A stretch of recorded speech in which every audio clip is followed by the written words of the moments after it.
Louis CK.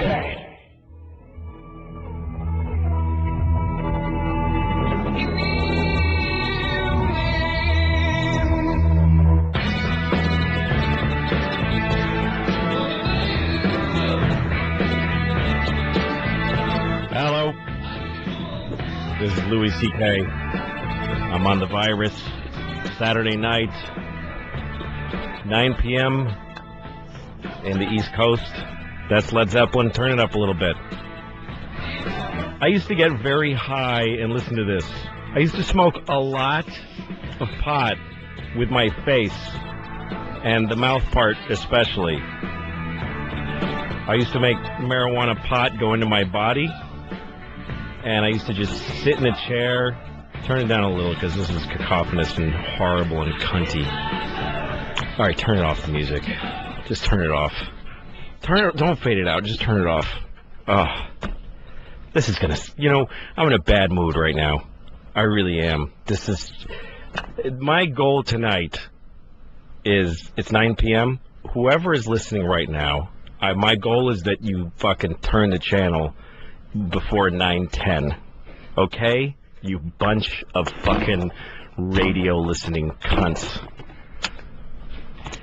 I'm in a bad mood. It's hot in New York. My balls are surrounded by cotton. I've got boxer briefs on, and they're all wadded up. I have a pimple on my penis, and no one has fucked me in about 3 years. So how does that happen? All right. I'm wearing a Boston Red Sox cap today. Sorry, not really sorry.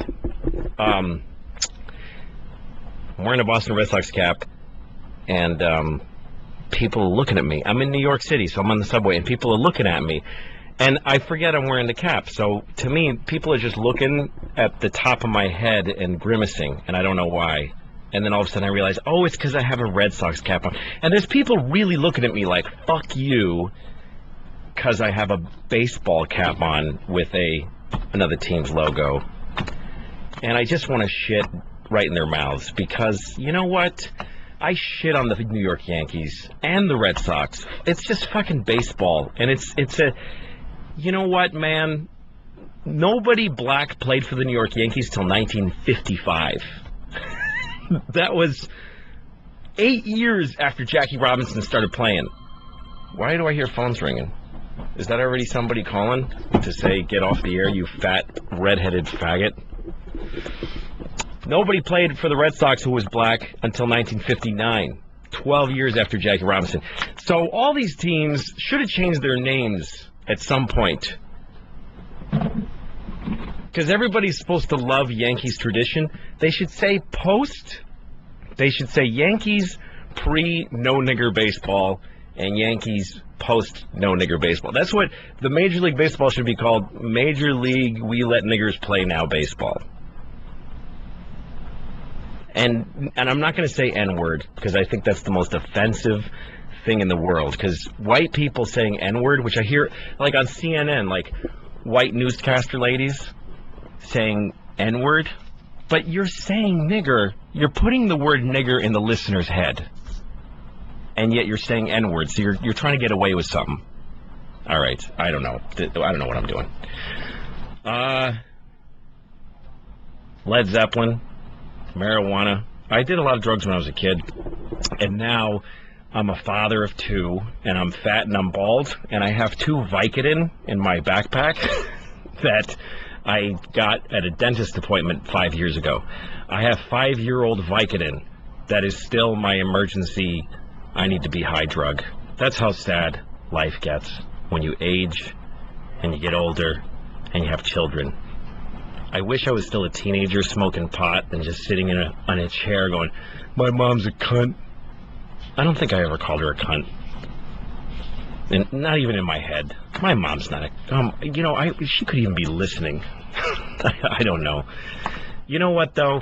My mom is so great and so supportive that, I could call her and say, hey, listen, can I call you a cunt for this radio show? And she'd be like, hey, if it helps, go ahead, dear.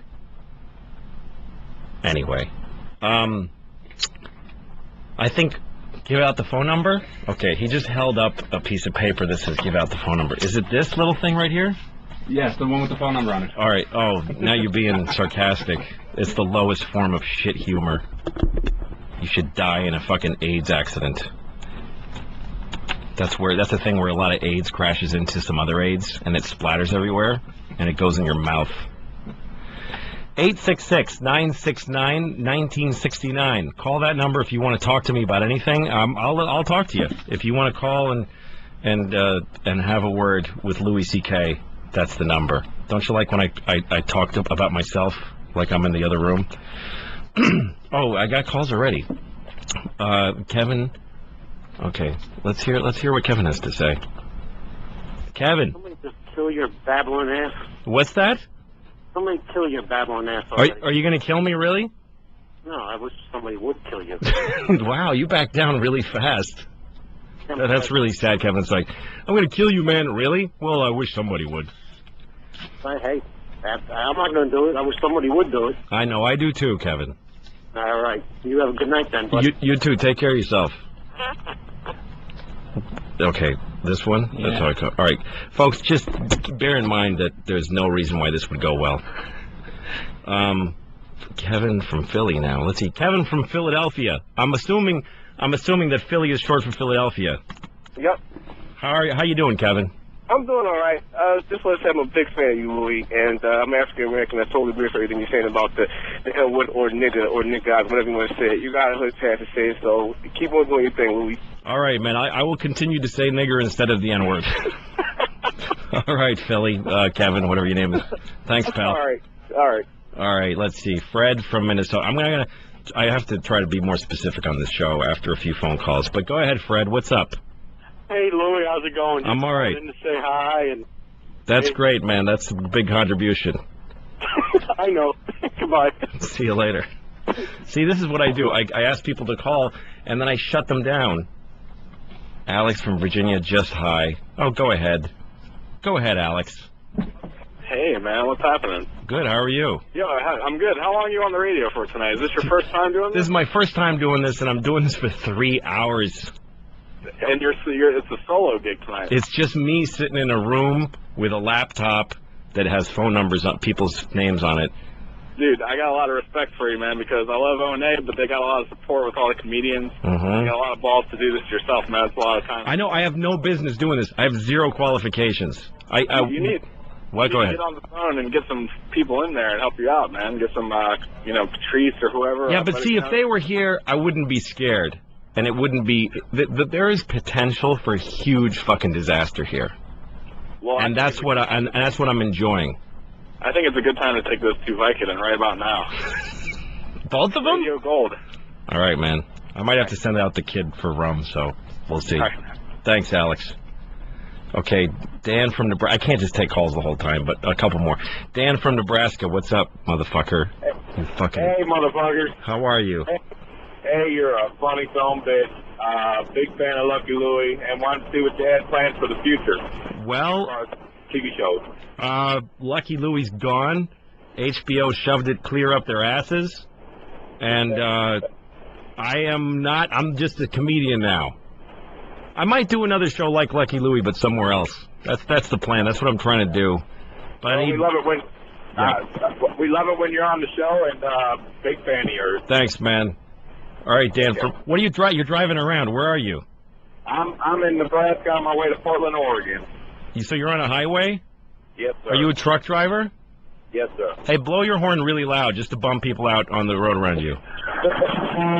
Yeah. Do it again. Like, just keep blowing it. Everybody's looking back at you going, what? Fuck you. Thanks, Dan. Love you. Bye. All right. I don't care. Phones. I'll do that for a while. Fuck all of you who want me to actually do anything besides talking to people who want to tell me they liked my show or that I suck. What is this? Vinny in Poughkeepsie, New York. Nice spelling on Poughkeepsie. Hey, Vinny. Is Vinny there? Or we got Vinny? No. Hey, Vinny, are you from Poughkeepsie? Yes. That's a horrible place, isn't it? It's terrible except for Bananas. Bananas is a fantastic comedy club. Really? Yeah. Really? Damn good. The basement of a Holiday Inn? Basement of a Holiday Inn. Yeah. Well, the location isn't really fucking up to par. But No. But hey, you get to see Bobby Collins tell stories about Hawaii, so that's great. This is true. This is true. What else is up, Vinny? Anything? Nothing. Just hanging out, dude. All right, man. Just keep listening, and I swear to God, this will get so much better. I have this huge thing planned for 5 minutes from now. No, I don't. No, I don't. No, you don't? No, well, of course not. You kind of fucked it before. Yeah. When that douchebag asked you how you were doing, or he didn't even ask you how you doing. He said, "Hey, what's up?" And you went, "Good. How you doing?" Yeah, you see? That's the. He didn't give a shit how you felt. No, nobody cares. I right. do. I'm Thanks, gonna get pulled over now. So. All right, enjoy Poughkeepsie. Bye. All right, let me see now. Let me just slow down on the fucking phone calls. Who's it? Play the Jimi Hendrix for a second. Just play that shit. Sure. This is this song called Voodoo Child by Jimi Hendrix. And I used to get so loaded and listen to this loaded like it's the 70s. Like I'm Peter Fonda. We're going to get loaded, man. We're going to ride our machines. All right. Here's the thing about this is Jimi Hendrix. And you can hear people hanging out in the background while he's recording his song. Who were the people that were so cool that they were in the studio while Jimi Hendrix was recording an album? Jimi Hendrix was black, and he had big teeth and a huge afro. And if he were alive today, I would suck both of his dicks. Do you understand? I'm not saying that I even know he had two dicks, but I'm saying I would suck his dick, and then when I was done, if he said, "Now suck this one. This is my other dick. Suck this one too," I'd say, "Dude, I'm sucking it." Listen to that shit. Who sounds like this now? What little faggoty fucking asshole kids that play music now sound like this? I'm too old. Turn it off. Never fade out. Just turn it off. Fading out like you're fucking somebody who would fade out. You cunt of a mother. All right, Matthew from Montreal. What's up, Matthew? Hey, Louis, I wanted to say I'm going to be at your show in Montreal when you're in here on the 19th. Oh, good. Yeah, I'm going to be in Montreal at Club Soda. Yeah, on the 19th of July. It's a Thursday at midnight. Yeah. And it's, I can't wait. I love you, think you're great, and say fuck HBO for canning Lucky Lou's. That's right. Fuck them. Unless they want to bring it back, in which case, hey, guys, I love HBO. Yeah, that's going to be a great show. I'm doing an hour of all new material, nothing from Shameless. Everything I did on that special is gone. It's all gone. So that's going to be a great show. So tell your friends so that I can have people to talk to that night. I already got another bunch of people coming. I was telling them all about it. Checked you out on your website. That's awesome, Matthew. Thank you. Hey, by the way, are you one of these Canadians who gets hung up on how we don't know your history? No, I could give a shit less. Yeah, you know, because some people in Canada, like, they go, we know all your history, so why don't you know anything about us? First of all, do anything that matters ever. Second of all, don't fucking learn our history then. Fuck you. What do I have to know everything about people that know about me? Anyway, it doesn't matter. America is a crime in progress at all times. We should give it to black people and the Indians, and we should all fuck our mothers. Thanks, Matthew. No problem. Thanks, Louis. All right. I'm hanging up on Matthew now. All right. No, I locked him. Like he's going to be here all night now. Okay, I got it. Don't get up. What do you think I'm See, this guy's totally helpful, and I scream at him. All right, let's see. Wants to talk music. Chris from Purchase College. Purchase. Hi. What's up, Chris? Listen, Jimi Hendrix kept refugees in his fucking bandana. He thought they were Mexicans, but they were actually Mexicans. What do you mean? You mean he thought they were Mexican because Mexican sounds like mescaline? Yeah, the guy was always fucked up. But the truth of the matter was, if he didn't have them, he wouldn't have been able to do what he was doing. He strung his guitar backwards because he told someone else to do it. Because he told somebody else to do it? Yeah, he had Mexicans doing the music that made him brilliant. But you said he thought they were Mexicans, but it was mescaline. Yeah, because he was fucked up because he's a stupid, thick-headed fucking Vietnam veteran. He didn't fight in Vietnam. Yeah, he was a fucking paratrooper. He was a fucking medic. He was a medic? Why does that part make you so mad? He was a medic! He was a medic. He was airborne. My father was airborne. I know these things. Your father wasn't airborne. Yeah, he was. No, he wasn't. Yeah. Your father's a liar. He got drafted in the 50s. Yeah, and he worked in a kitchen in Kansas. No, he jumped out. And he served fucking hot dogs to other fucking army faggots that didn't go either. No, he was in New Jersey. Now you laughed. Now I know you're not mad. Fuck you, Chris. Get off the phone. He's gone. Trying to act mad. Saw you at Bananas. What is this guy? Kim. Oh, this guy. A guy named Kim. A woman named Kim. Hi, Kim from North Jersey. How are you? I'm great. How are you? I don't know. Not so good, but it doesn't matter. No, do you remember I jumped on you at Bananas? Oh, yeah. I was at Bananas in Jersey, and after the show, this girl just jumped on me and wrapped her legs around my waist and yelled or something. Why did you do that? Because I'm totally in love with you. I think you're the hottest guy. That's great, Kim. But then you shot me down. You told me you were married. Yeah, so while you were around my waist, I said, I'm married? What a fucking married faggot. You told me you were married, and when I hung my head down in shame and walked away. Well, so you should have, you little hussy. You know I'm married. How dare you? I'm really not a hussy, though. Just I know you're not. You just... Kim, and you're one of my friends on MySpace, too. Oh, really? I think I very much correspondence from you. See, I can't talk to you on the air, though, because you're just nice, and I can't shit on you. Oh, I don't...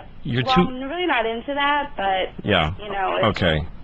Listen, thanks for jumping on me at Bananas. You're probably the only woman that's touched me in 14 years. It's really sad, because I have kind of a nice penis.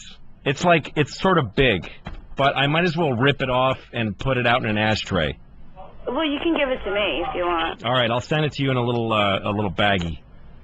Thanks. Bye, Kim. Bye, Louie. I can't talk to a girl that's nice to me on the air. Chris from Indiana. Okay, Chris from Indiana needs parenting help, and you're not on the air yet, so don't start talking to your phone. But if anybody wants to talk about being a parent, I'm willing to do that. Fathers and mothers, although fathers need more help.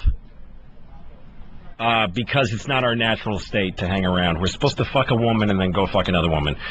Chris. Louie. What's your problem with the kid? Oh, man. I just had Sorry, go ahead. Hey, cool. Yeah. 3.5 months old daughter. I've heard you on O&A a number of times, I have a 4-year-old son. The whole thing's completely different between boys and girls. Yes. And I know you got 2 young girls. Yes, I do. 5 and 2 years old. Yeah, well, this is completely different. It's like, dude, what's up with it? What's up with daughters? Wait a minute. She's 3.5 months old? Yeah. How do you already have a problem with a kid who's basically just a blob of shit flesh? Well, she's still shitting. She's still shitting. Shut up for a second. She's still shitting black, right? No. It's brown now and green and shit like that? Yeah, brown and green. The breast milk whole thing. Right. But how is she? They're already different. 3.5-month-old. What is she doing that's particularly girl-like that's bothering you?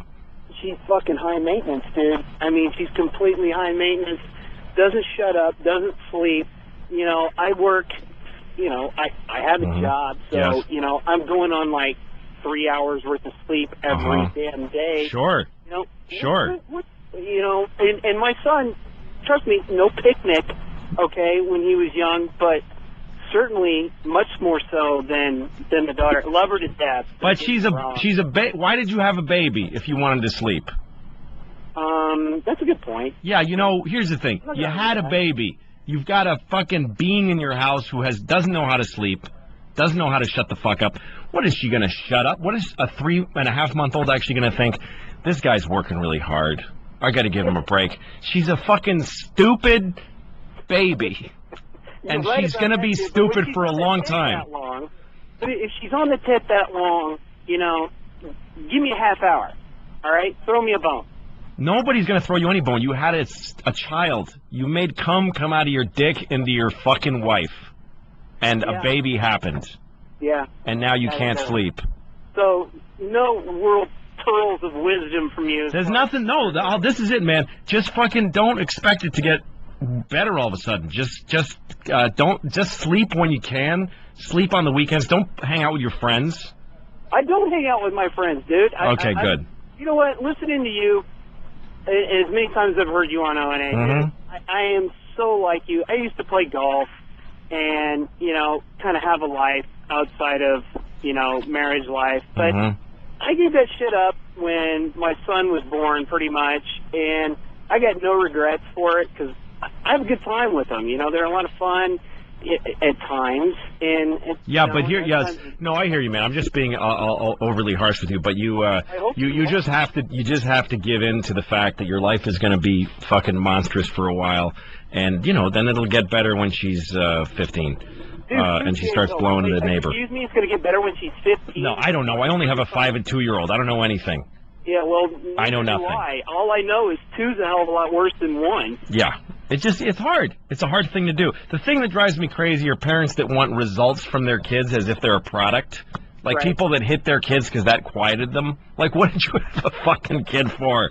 Listen, man, good luck. You sound like a good guy. You're doing the best you can, and it sucks right now. There's nothing anyone can say that's going to make it better.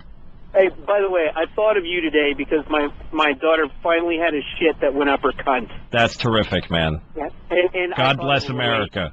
Exactly. All right, Chris, I hung up on you in the middle of your sentence because it pleases me. Some guy wants to talk about Vicodin. What's up, man? AJ? Hey, how's it going, Louis? That's all right. What's up with you? Tell me something. I miss Bill Hicks.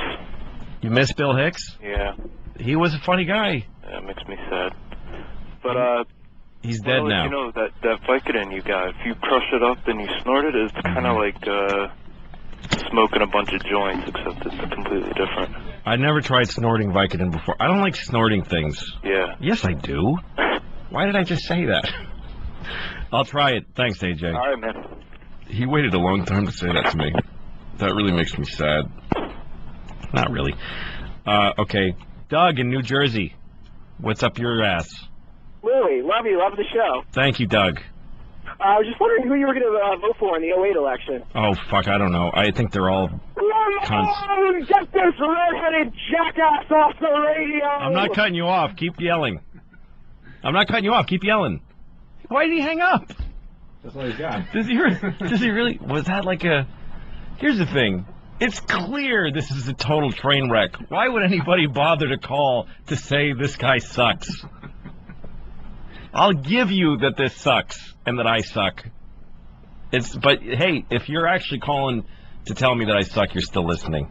So fucking go shove a fucking rock up your mother's cunt so that when she's pushing it out, she's finally giving birth to something useful. Okay? And you can hang out with that rock like it's your big brother and get advice from it. You fucking cunt. I'm not even mad. I don't care. Enjoy yourself. All right. Jeff from Nolans. What's up, Louis? What's going on, Jeff? Just curious, man. My daughter's 11. She's starting to wear those little hot pants with, the lame, hot ass and stuff like that on her shorts. And it's starting to develop and stuff. What do you think about that? God, I don't know, Jeff. My daughter's oldest is only 5, so I'm far away from that. Where does she get these shorts? Who buys those shorts for her? Well, she goes sleep over at friend's house and stuff like that, and she comes home with them. You know, here's the thing, Jeff. Your daughter, 11 years old. What's that, 6th grade? Yeah. Okay, I remember 6th grade. Boys and girls were kissing already. And girls are sexual people after that age. So that just is what it is. All right. And all you can do is hope that she enjoys making out with the boys she makes out with, and that they make her feel good, and that she uses sound judgment and doesn't fuck a horse or a fat man with no condom on. Well, I hope so too. That's all you can do. I was wondering if I should throw them away or talk to her about it, but I gotta make sure she doesn't stay. What about her mom? How did you talk to her mom about it? Oh, well, her mom lets her wear them. Right, but so your mom, her mom, are you all family living in the same house? You have to ask that now because nobody ever is. Yeah, so talk to your wife and say, what do you think of this shit with the hot pants? And she'll have some point of view because she's a woman with a vagina, so, you know. I mean, monitor it, and it's a new part of your job as a parent, is that your daughter is a chick who kisses boys. It's the way it is, man, and someday the day is going to come when she's going to suck a dick. It's going to come, and you're going to still need to be her. Yeah, I got to deal with that. You're going to have to be a father of a person who blows people. I know. Unfortunately, I got to deal with that. But I love you, Louis, man. When you coming down to New Orleans? I don't know, man. There's no comedy clubs down there, but I will come down there soon. I really want to, so I will. Man, I hope so, man. You got to follow down here, bro. Thanks a lot, Jeff. Take care of yourself. All right, man. Have a good one. Drunk ass fool talking about titties. This is Ron from Philadelphia. What's up, Ron? Yo. What's up, man? Yo. Did you see the hot dog eating contest? No, I don't know what you're talking about. Nathan's hot dog eating contest. I don't know nothing about that. Yo, Pat from Unaki was in it. I don't care. You don't care? You don't like Pat? I don't know Pat. I have no idea. Yo, anyway, Louis, you were the shit in New York. You fucking killed. We came all the way from Philly to see you. You were one of the best. You're a fucking king, Louis. Thank you, Ron. Take care. Among mortals. Go get drunk again. Take care, man. Good guy. Sorry. I like that guy. He was drunk. There's a guy from Eddie from Delaware, and he does nothing by his name. He just exists. I'm putting him on. Eddie, what's up your ass, my friend? I just wanted to call for Cat Noise Saturday. I don't know what that is. Oh, is it Cat Noise Saturday? Not to my knowledge. No. Keep going. Go ahead. More cat noise. Why do people hang up when I invite them to stay on? He could have meowed for 14 minutes. I would have had no problem. Okay, Blake from Oklahoma City. What the fuck do you want, you motherfucker? I don't know what I'm doing. I want to know what I'm listening for. What's planned over the next 2.5 hours? I'm not going to tell you because what would be the point? To listen for. What? I'm going to listen no matter what. So just do you have anything planned? Listen, man. If I was to tell you what I had planned, that would ruin everything. There's somebody coming in here tonight. You're not. No, there's not. There's nobody coming in. It's just me doing this for the whole time. Nothing's going to blow my mind. Listen, what did I say in the first minute of this show? What did I say my goal was? Danny? Well, it's been 26 minutes. I passed the 10-minute mark, and I'm just wondering what else we're going to hear. You know, I'm struggling with this right now because here's the thing. Off no matter what. But well, here's the problem, Blake, is that like I'm trying to find a angle to shit on you from, or to say fuck you, I don't care.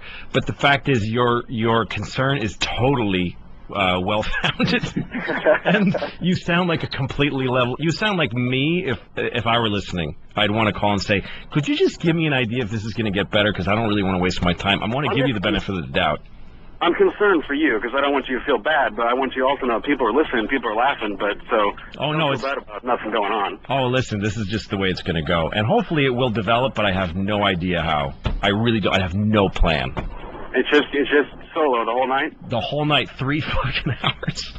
And I'm on a 3-hour drive right now, and I just started, so I will be in the car for the entire time. Stay listening because you're giving me a impetus for I don't even have command of the language. I have no business broadcasting. You've given me a goal. Now that I know that you're in Oklahoma City, which is the shit cunt of America. I'm in Dallas on my way to Oklahoma City. That's even worse. That you're going from Dallas to Oklahoma City. That's Oklahoma City, Boomer Sooner. That's like driving from a fat woman's cunt into her asshole. And now that I know that you're doing that and listening, I actually have like motivation to try to make something happen. So keep listening. Ryan Regan was in Oklahoma City the other night. I went to see him. Why don't you ever come to Oklahoma City? You know what? I spent New Year's Eve in Oklahoma City. Where'd you go? I worked at a place, this is so many years ago, and it was called Joker's Fuck You. I don't know what it was. No, that's awful. That's awful. Oh, God, it was the worst night of my life. So I have kind of a problem with Oklahoma City. But I will come there. I'm no... I mean, I know 50 people that will have a ticket in 5 seconds. That's great. I'll make $14. No, thank you, Blake. Those 50 people will tell another... Thanks, Blake. I swear to God, this will get better. You suck a bag of dicks to yourself, my friend. Take care. All right, see you. How did you get... Okay, let's see. Matt from Long Island. Go ahead, man. What's up? Matt. What's going on? Yo, Louie, how did your wife let you out of the house to do this bullshit tonight? You know, it's actually a good question, because I was in upstate New York. That's where our house is now, and I said, I got to go down and do the XM show, and she's like, well, what time is it at? And I said, 9. And she said, so what train? I said, I want to take an afternoon train so I have time to get to the city and, you know, I didn't want to get to the city at 8 p.m. and run here and do the show. And she's like, why not? And I'm like, because it's the fucking national satellite radio show. And I would like 2 hours to sit in a fucking park bench and go, what the fuck am I going to do? That's why this show sucks. Thank you, Matt, because let's blame it on her. She didn't let me come down here fast enough. That's bullshit, Matt, because she actually was really cool about it. And she said, go down there whenever you want. I took a 1 o'clock train. And you know what I did, Matt, with my time? I bought a fucking iPhone, like a white, gay asshole. And I spent all the hours from 2 p.m. until now trying to figure out how to make my mail work. So that's what my wife did. I can't say that it's her fault. All right, well, I think you're a genius anyway, even if the show does suck cock. It does, doesn't it? God damn it. Thank you, Matt. All right, who else here? Okay, let me stop on the phones for just a minute. Just a minute. See, the phones are kind of addictive because then my brain doesn't work between calls and I got nothing to say.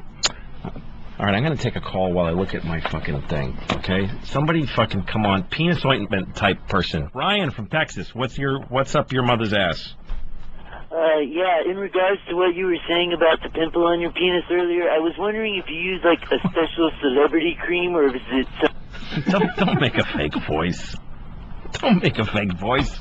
You're not on Saturday Night Live. You're not a professional fucking person with a fake voice. Okay, Michael from Oklahoma. Jeez, Oklahoma heavy tonight. What's up? I love you. Love the show, man. Thanks, motherfucker. You're doing awesome, man. Just love you. Thanks, you fucking motherfucker, you. Hey, seriously, though, man. Yeah. A couple months ago, you were on O&A talking about, you know, how your life changes when you get married, but how it really changes when you have kids. You know, you're no longer husband and wife. You just kind of coexist because the kids take up all your time. Mm-hmm. Me and my wife, we've been married about 9 years, and we were really having some problems, and I made her listen to the replay on that shit, and I'll tell you what, you know, you hit home with that. You don't know how true that was, man. Well, how's it going with you guys now? We're in the process of getting divorced. Oh, jeez, really? How many years were you together for? We've been together, we've been married, almost 8 years. We've been together, we've known each other about 12. Wow, man. And stuff. It just didn't work. How many kids do you have? 1. How old? 9. Yeah, see, you know, it just happens. 12 years is a long time to spend with anybody. How the fuck, what kind of fucking magic is going to make a fucking relationship work beyond that? It's like impossible. But the thing was, we had grown. My life had gone one direction, hers had gone another. Yeah. And the only thing that was keeping, I mean, there was nothing there, man. You know, when we had the kid, I mean, we used to go off and do all sorts of things. You know, we're both older. I mean, I'm up in my 50s. My wife's in her late 40s. You know, we were able to go and do. We had a late kid. It's just, you know. It changed everything. I mean, the whole dramatic, you know, the whole thing of the relationship, you know, kids do that. They kill you, man. You got to know what you're getting into. So how long did you stay together just for the kid, do you think? Well, at least for the last 4 or 5 years. Yeah, so, you know, you tried, and I don't know, man. There's like nothing you can say to anybody about, like, stay together. You know, Dr. Laura and people like that put pressure on people and say you got to stay together. You know, what the fuck? How could you possibly... Every marriage hits that point after kids where you just don't fucking like each other, let alone love. And then what do you do? Thanks, Michael. Good luck, man. I'm going to talk about... Yeah. You know, here's the thing, though. For guys, just one thing to keep in mind, because a lot of guys come up to me because of the way I talk about my wife and kids on stage, and they say, my wife is a cunt also. And I say, well, listen, man, just look at yourself. Take a good hard look at yourself, because all guys got to do this, just like women do. But I'm talking to guys right now because I'm one. But you kind of have to go, you know, I think There's nothing more disgusting than an American husband. Imagine being married to a fucking smelly, half-fat, not even fat. Like, most guys are, like, just shitty looking. Like, if you're going to marry a fat guy, you want to marry a big, fat motherfucker, like a fucking giant grapefruit of a man. Like, that would just be a fun stunt to be married to a big ball of shit and just say, yeah, my husband's Andre the Giant. And other women would be like, dude, that's fucking cool. But most of women are married to just doughy, vaguely fat guys who, and once you're a husband, you don't even try to smell good or look good. Here's what I'm saying. The American husband has declined so much as a person. That's why I think 9/11 happened. The reason I think that Al-Qaeda invaded us is because they got satellite TV, and they saw our TV commercials, and they saw these fucking husbands eating a taco inside of another fucking taco, and the DirecTV guy's hooking it up, and he says, I'm giving you all sports channels, and he says, I love you. And the fucking Arabs are watching this going, I'll invade these fat faggots. Who's afraid of those guys? It was better when the American husband used to be some dude smoking a cigarette with nice hair. God damn it, I'm the worst person to ever be on the radio. Somebody else talk. Frank from Athens, Georgia. What's up, man? Oh, hey, yeah, you really need to get your act together there with the look. Yeah, my kids are assholes. They are? How old are your kids? They're 2 and 4. They're 2. 4-year-old's all right, but the 2-year-old's an asshole. Yeah, what kind of asshole-ish things? Is it a boy or a girl? It's a girl. Yeah, what does she do? She's just spoiled. She's always her mom's always buying her shit. Mm-hmm. And I'm trying to tell her that, we don't need to be spending money on shit. Mm-hmm. Buying her shit. And I think it's because she can't handle, dealing with it. I don't know. Yeah, no, that's what a lot of parents do, is they just give their kids shit, and then they complain that their kids want stuff all the time.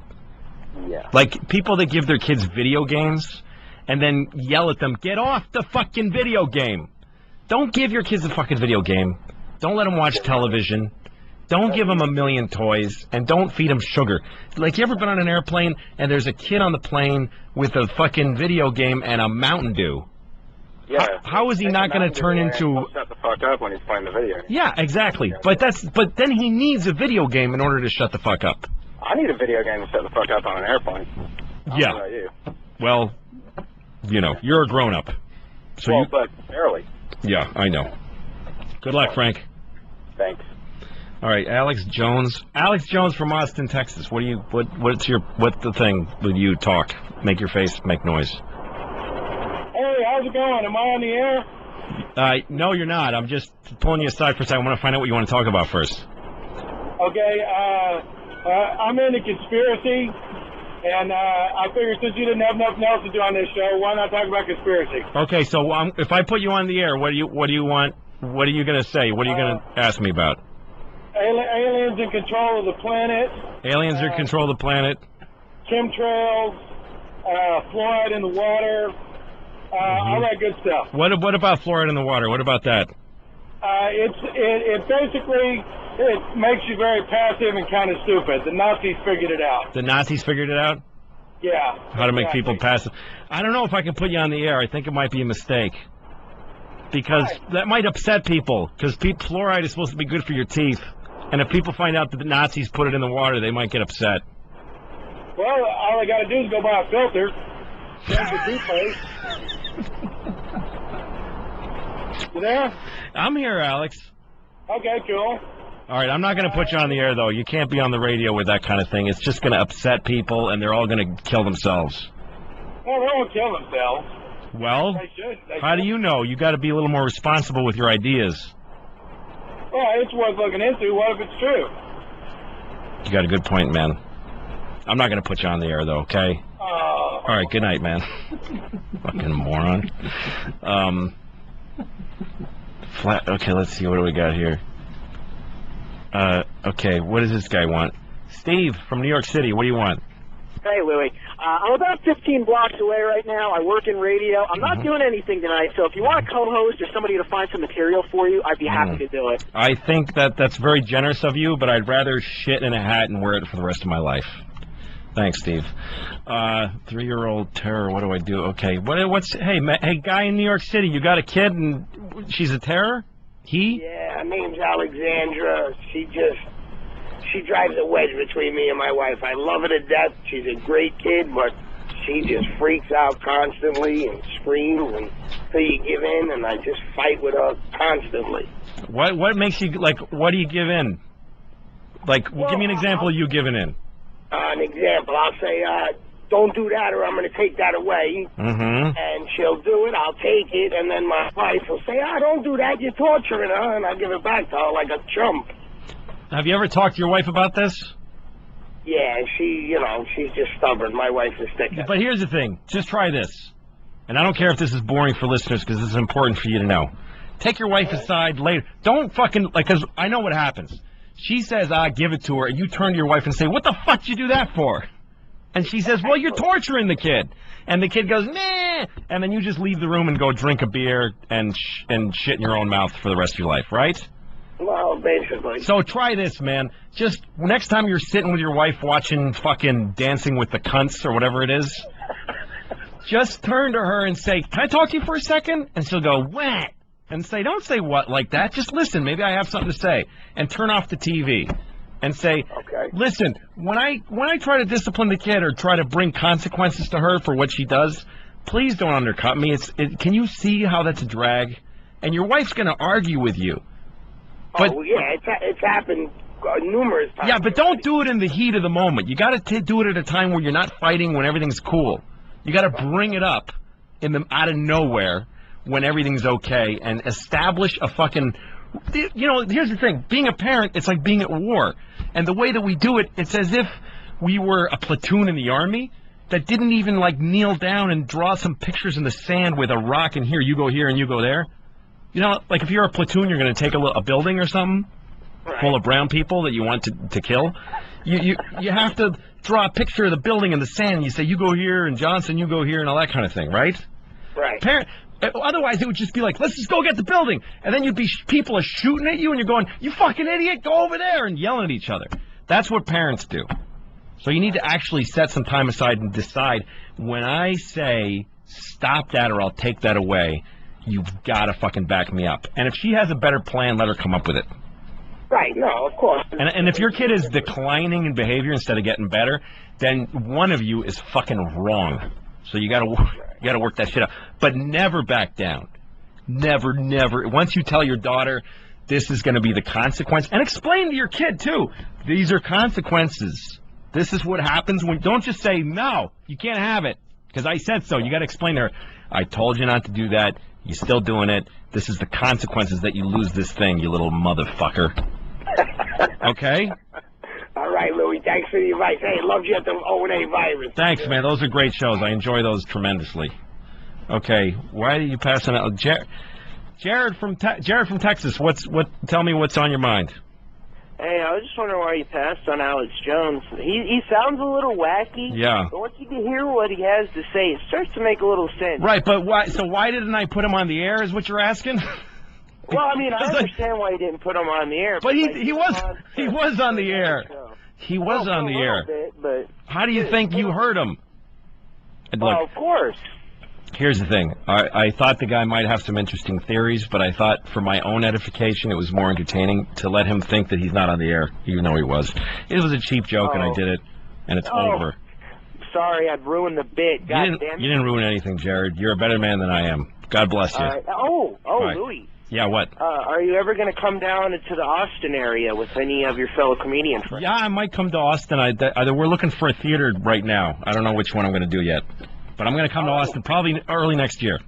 Oh, and if you do come down, I will get you some very, very, very, very excellent marijuana. Okay. I'll take that and I'll cram it right up my ass. Thank you, Jared. Why would you do that? I don't know, Jared. Take it back to New York or what? No, I would never. I don't smoke pot anymore. I just don't. I can't do it. I get paranoid. I get upset. I'm going to tell a story about that. I'm going to take you off the air, okay? But just listen to this shit. All right. I was last time I got high was in Kansas City, and I was working at a comedy club. And you know, a lot of comedy clubs, they close the door after the show, and the staff gets high. So sometimes I'm on the road and I'm bored, and I'll smoke a joint.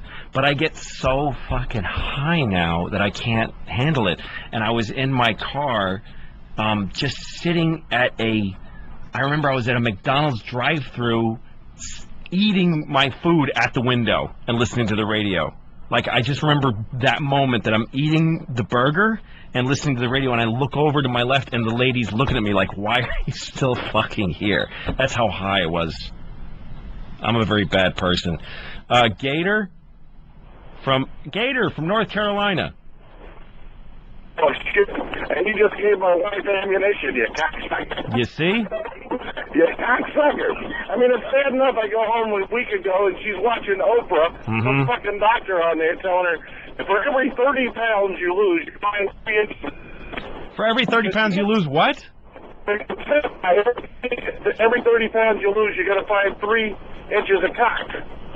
So I've gained about 200 pounds since we're married. So I'm like, wait a minute. So you tell me Listen, Gator, I can't keep you on the air because your phone sucks. But listen, I'm making fun of husbands who are vaguely fat. I'm saying cross over that line. If you're married and you're getting vaguely fat and just shapeless, fucking push past that to being a big fat man with a round belly who's going to die in any second. That's the thing that's exciting about being married to a big fat man, is that there's this tension in the air that he might fucking blow a shit in his pants and die of a heart attack. How is that not fun? Katie from New York, what's up? Hey, Louie. My boyfriend and I watched, I think it was it HBO? Was it One Night Stand? We watched your show on HBO the other night. Yes. I think it was Shameless, my hour special, which is available on DVD, by the way, for all you folks that want to let me have some money. Go ahead. Yeah, we really liked it. We were laughing our asses off. Thank you. But we were wondering, because you said kind of some mean things about your 4-year-old daughter, which was really funny. Yeah. But, like, what are you going to do when she's like, Daddy, what do you do? Can I watch? I don't know. You know, it's a good question. I don't know. I don't know what I'm going to do because those are real kids. And and they exist in the world. I think I'm going to have a long talk with her one day and then show her everything. That's what my plan is. That's what I'm going to do. Tell her that you have another kid that you were talking about. That's what I should say, is that she has a sister who died. She was an asshole. Because she was an asshole, and she fucking gave a guy the finger, and he hit her with a truck. And moral of the story: don't ever give some stranger something. Yeah, exactly. You know, here's the thing, though, Katie. This shit puts a roof over her head, so she can fucking go fuck herself. Thank you, Katie. God bless you. No problem.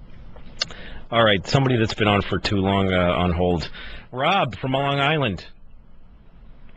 Is that me, Rob? Yeah, that's you, Rob. What's up, Louie? How you doing, buddy? Good, man. How are you? Listen. Love the show, Lucky Louie. Awesome. I love Jim Norton, O&A. Yeah, me too. Bringing up kids. I'm trying to teach my daughter to be a lesbian. You trying to teach her how to be a lesbian? Yeah, because I don't want any guys just fucking stabbing her in the cunt with a fucking cock, and then, you know, all of a sudden you own her, you know? You don't want any guys stabbing her in the cunt with their cocks. Exactly. Wouldn't you like a fella to make love to your daughter and make her happy? How often does that happen, buddy? I don't know. I mean, it's going to be sincere with some guy who's not going to just divorce her in a couple of years, and, you know... You're looking too far ahead. At some point, someone's going to fuck her and she's going to like it. Not every guy, how old is your daughter? I'm 37. My daughter is 13. Your daughter's 13. Look, at least a few guys are going to feel her up. It's going to be exciting for her. Someone's going to fuck. Not every kid that's fucking her is going to divorce her when she's, 38. Yeah, but the one that's going to try to, marry her and whatnot, I'm sure it's going to end up in divorce, and then she's going to get screwed or whatever, or. Yeah, but so what's wrong with that? Seriously. I don't know. Pressure on me. What do you want from... So, because you think she's going to move back home with you? Yeah, exactly. I got a boy who I don't really, he can do what he wants. He can go out and just... So how are you going to teach your daughter to be a lesbian? How are you going to go about doing that? She's already a racist, so... She's already a racist? Yeah, she's already a racist. My father and my father-in-law... Right. Just don't like black people, and so... You don't like what? They don't like black people. My father and my father-in-law taught her to dislike black people. Do you not like black people? Of course I like black people. I don't give a shit. All of them? All of them? What about the bad ones? Yeah. No, so your father and your brother-in-law, did you just say? My father and my father-in-law have taught your daughter to not like black people. Not like black people. How did they skip you to her to tell her not to like black people? Because I'm very quiet and I'm very shy, and then I don't really push those issues on my kids, you know. But this is exactly the thing, Rob. This is the answer to all your questions. How are you? What's going to happen to your daughter when she gets heartbroken, and how is your daughter going to grow up a racist? The answer to both of them is you. You have to be a real fucking father. I am a real father. I know you are. I am a real father because my wife is a fucking cunt, and okay. My kids hate her, they love me, they avoid her, and they glue themselves to me. Okay, but you're letting your daughter grow up a racist, and you're trying to teach her to be a lesbian because you're terrified a guy might stab her in the cunt with a cock. All right, just because your daughters, like your daughters love you because you're quiet and you're giving and you're a sweet guy. But yeah, you got to be the greatest guy in the world. Right, but you got to start being tough and teaching your daughter that your father's a fucking asshole, and that your father-in-law's a fucking asshole, and that you're smarter than. You got to stick up for your daughters. Stick up for your kids, man. Good luck to you. Take it easy. No doubt. All right, I'm getting too serious, right? There's only 2 people on the phone now. That's how bad I am at this.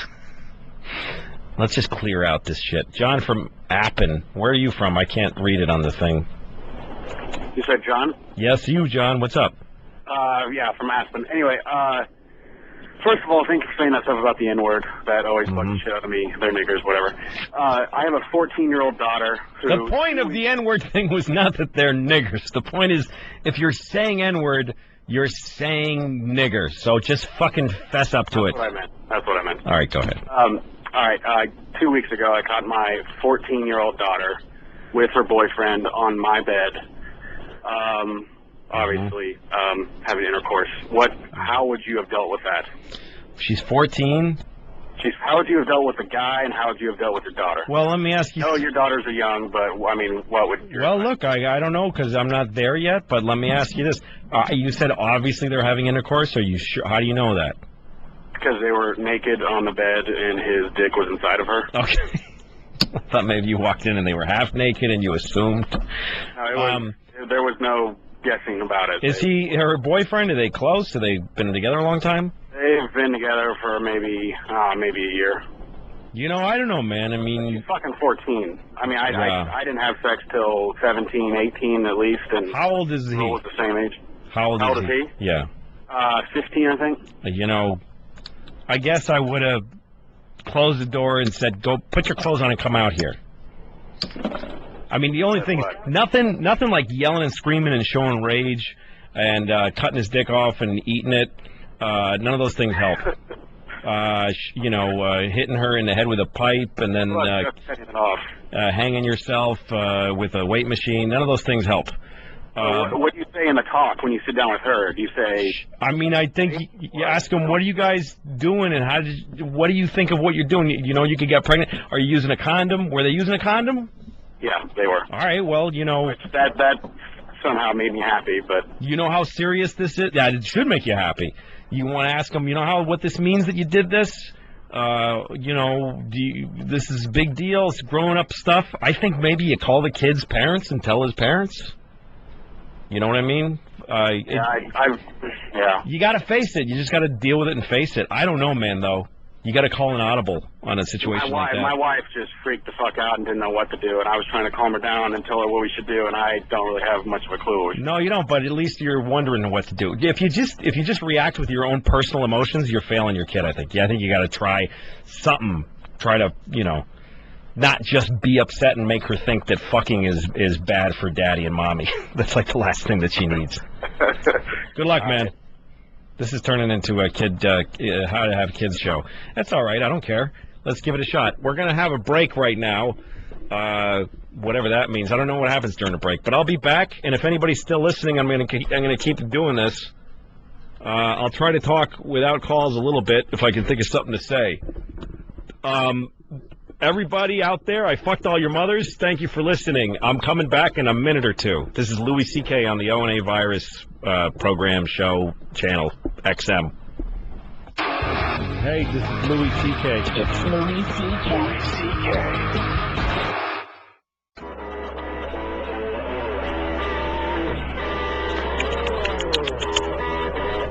Okay, here comes the good part. Ready?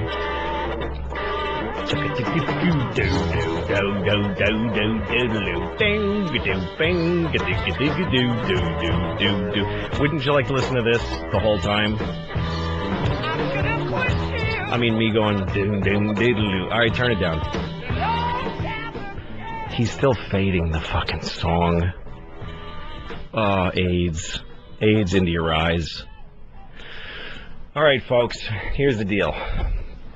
I took one of the Vicodin, and I'm already pretty sure that it was a mistake, because that shit works fast. Let's just see how this goes. Maybe it'll slow down my heart rate a little. I think I'm talking too fast. I smoked a Lucky Strike cigarette. Mighty fine tobacco, no filters. I buy my Lucky Strike cigarettes now and again, excuse me, not really, at this deli down the street from me. And I go in there at least twice a week, and I say, give me Lucky Strikes. And the guy says, we only have the no filter. And I'm like, that's what I fucking want. I was here a few days ago. Why are you warning people that Lucky Strikes doesn't have filters? Boy, isn't that interesting? All right, let me just say something about kids and the sexuality for a second. I was reading something about sex education in schools. We were all taught sex in schools. And the weird thing is that the way they measure how good a sex ed program is by finding out how few kids are having sex. In other words, the point of sexual education is to get kids not to fuck. And that's just the wrong way to approach it. Because the boys have boners. And you got to explain to them why they have a boner and what to do about it. They can't just ignore it, because they will get a gun and shoot their fucking classmates. I swear to God, that's why every school shooting happens. You got to help kids that are, you start getting boners when you're 9 years old, and you don't come until you're like 12. So it's 3 years of unsatisfied, rock-hard, little tiny penises. That's the boys' problem. The girls' problems are that they're surrounded by boys with boners. Other than that, I think they're probably doing okay, and they're getting periods, which I'd rather shoot myself. Bill from Texas. What's up, Bill? Hey, Louis. Yeah, hey, man. Hello, man. Thanks, Listen, man. I think I should have been more like my parents. When I turned 18, I wanted to get the hell out. Right. I got this great kid. She's works part-time. She's going to college, wants to be a teacher, straight A's, and I can't get her to leave. She went away to college. 6 miles away. She moved out of the dorm after one semester and back to the house. How do I get rid of her? You want her gone, right? Because you want your life back. Yeah, it'd be kind of nice. It's been a long time. You've been a parent. 20 years. You've been a parent for how long now? 20 years. I think. Look, this person is a grown-up. Yeah, she is. She's great, but she just. No, what I'm saying though is because she's a grown-up, I think you have a right to sit her down and say, "Dude, I love you. Get the fuck out of my house." Yeah, but that's where the other half gets involved. It's her last one. It's the youngest. Yeah, I know, but but want to kick her out of the nest. I know that, but you are an individual. If you look, it's been 20 fucking years. Let me give you like an analogy that doesn't quite work. Okay, yeah. I've been doing stand-up comedy for 22 years. Okay, that's how fucked up my life is. 22 years I've been doing stand-up comedy, and I did the same shitty act for the first 15 years, I think. And at one point I thought, why don't I do new jokes? Because I'm afraid they won't get laughs. And then I said to myself, fat, redheaded cunt, you've been doing this for 15 years. What's wrong with one audience thinking that you suck? Just go up there and bomb with new jokes, you fucking faggot.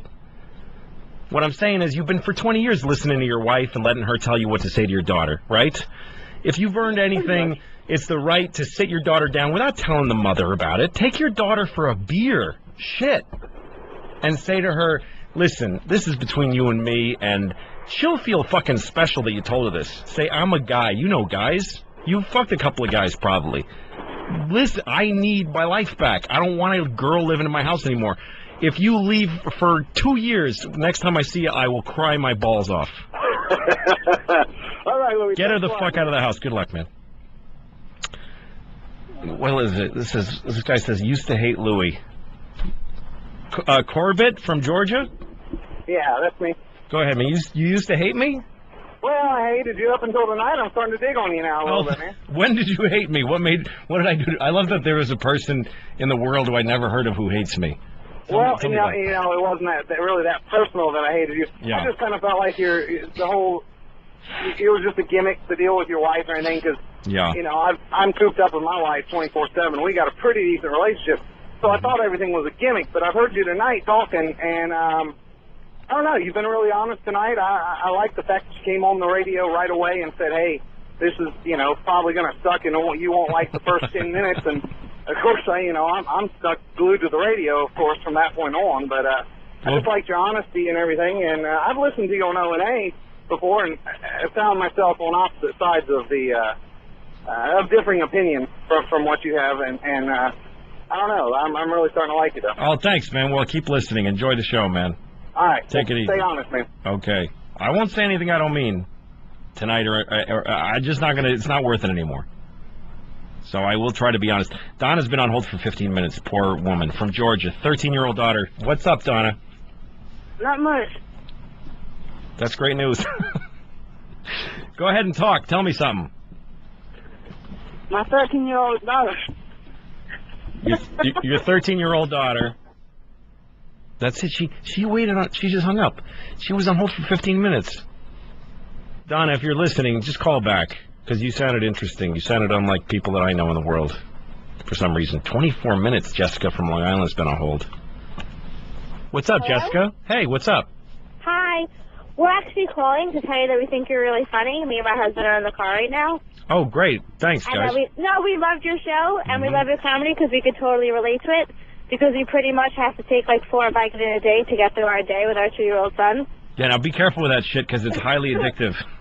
That's why I already... I'm not really sure if it is, though. I can't tell. Yeah. So you have how old is your kid? He's 2. He's 2, and you guys are in a car by yourselves. Yeah, my mom's watching him. See, that's awesome. That's why you're gonna be all right, because you're spending some time together. Where are you guys going? We just got back from Peter Luger's. We're going home right now. So you went to Peter Luger's. You had a steak. Yeah, steak, some wine. Some wine. Just the 2 of you. Yes, isn't that great? That's awesome. And see, other people are looking at you in your booth, and they're saying, "Look at that. That's a married couple by themselves. What the fuck could they possibly have to talk about?" I know, right? But there you are. We don't get to do it that much. We just can't talk about this thing. Can't talk about our son. Can't do it. That's great, man. That's great. Are you gonna have sex with your husband tonight? Maybe. Maybe. He's going to have sex with you tonight. When you get home. He said no shot. No, I said maybe. No shot. Why does he have red wine and steak dick? Is he not going to make it? He said no shot. I don't know why he said no shot. I don't know why he said that. No shot. So you know what I mean? Now it makes me want to not have sex with him. You really listen. You should fucking rape your husband tonight. No, I will. You should rape him.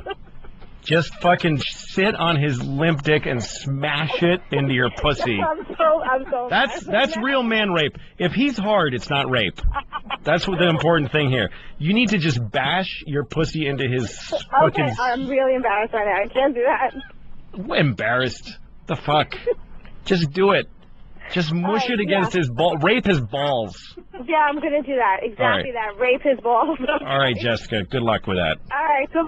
That's what I think really women should do if they don't like their husbands, is rape them. Don't fuck him. If he gets hard, it's over. Just go away. But just fucking blow his limp dick. Does that mean anything? No. What am I talking about?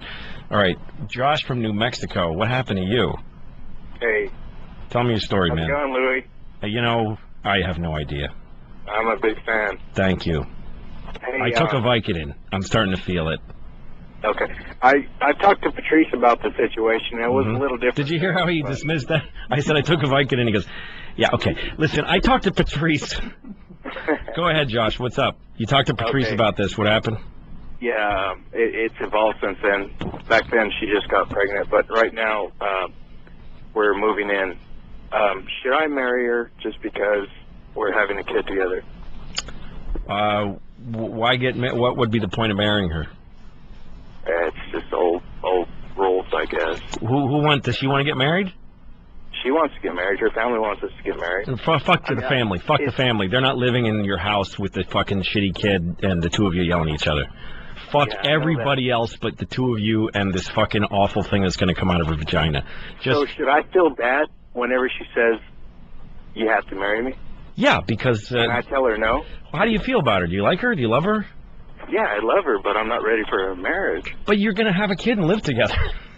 So... Yeah, well, I hear what's going on with your, whole, it's just a miserable... So you want you want to be able to exit. You want a way out? I don't really want a way out. I want to be in the child's life and everything. Right, and you want to be with her because you love her on some level, right? Yeah. But you don't... So what is it about getting married that is like a block for you, that's stopping you? I guess it's just the other pussy that I wish I could get. Ah, the other pussy. How old are you, man? I'm 25. 25? There's so much pussy that you're going to... If you don't marry this woman, next week you're going to fuck Jessica Simpson. I swear to God. Oh, yeah. You're going to fuck every woman on the earth. No, really. Here's the thing I would say, and I am at the shit end of a long road of a tough marriage and kids, which means just like any other marriage and kids, all right? There's nothing special about me. The one thing I can tell you is that you have to be totally honest, no matter... The thing that you're really fucking afraid to say, married people are always two people in a room, and both of them have something they really wish they could say, and they will die not saying it, and it will ruin their lives. So what you need to do is say to your girlfriend the fucking following list, which makes you not a monster, but a human being. A, you are excited to be you want to be a father to this kid. B, you love her and you want to be with her right now. C, you're only 25. You're fucking young, and you still want to fuck other people. Oh, yeah. She has to know that. And if finding out that you want to fuck other women makes her want to go away from you, that's the reality. You want to fuck other people. You still want to. Yeah, but that goes up against the whole relationship part, doesn't it? Not if it's the way you... Not if it's the way you feel. And maybe it doesn't mean you have to fuck other people, but maybe all that means is that just don't make me marry you right now. Or is it... I'm going to get her a 5-year subscription to Bride Magazine, so... Yeah. Is that a car crash? One thing I would say, though... No, I don't care. I'm not going to judge you. You think I'm doing anything? If I was killing on this show, I would do the car crash, even though I don't have that button. But I can't judge a single person for making a shitty joke on this show right now. Look, man, just fucking tell her how you feel. Just tell her. Tell her. You don't have to say I want to fuck other women. Just say I'm really having a hard time marrying you, and don't bullshit her about it. And fuck her mom and her dad and all those people, and your mom. Fuck all those people. It's easy for them to fucking push you into some shit that they push themselves into. Fucking idiots. Yeah, Louis CK, shameless. Good luck, Josh. Yeah. He's gone. Let's see. Yeah, man, there's really not a great answer to a lot of these questions. I mean, it's like raising a kid. We live longer than we're supposed to already. Romeo and Juliet were 12 years old, by the way. Like, you're supposed to marry in your teens and have kids and then die of diphtheria or some other fucking yellow skin disease when you're like 30. So look, man, it's tough. John from Cleveland, what's up, man? Hey, Louie, love your show. Thanks, John. What's up? Listen, I just got married about 5 months ago, and I've been listening to these guys calling and you jib-jabbing. I'm like, I'm expecting my first kid, and quite frankly, you scared the fuck out of me now. Well, how's it going? Are you happy? Yeah, it's only been 5 months. Right. So, look, man, just what do you expect? Here's the thing: what do you expect it to be? Just great all the time? It's going to be really hard. But the other flip side of it is you could die in a room by yourself with a nurse wiping your ass if you're lucky and you got the health care. God, I hope so. So, at least you got somebody. I rode the train with my wife the other day. I fucking hate being on a train. Hate it. And my wife and I are having a hard time right now, but she was sitting next to me, and I had somebody there with me. So it's worth it. But the fucking, you talk about these kids being miserable, and I'm like, I'm not about ready to grab a coat hanger now. John, it's going to be fine, man. You're going to have kids, and you're going to... Here's the thing. On paper, having kids sucks.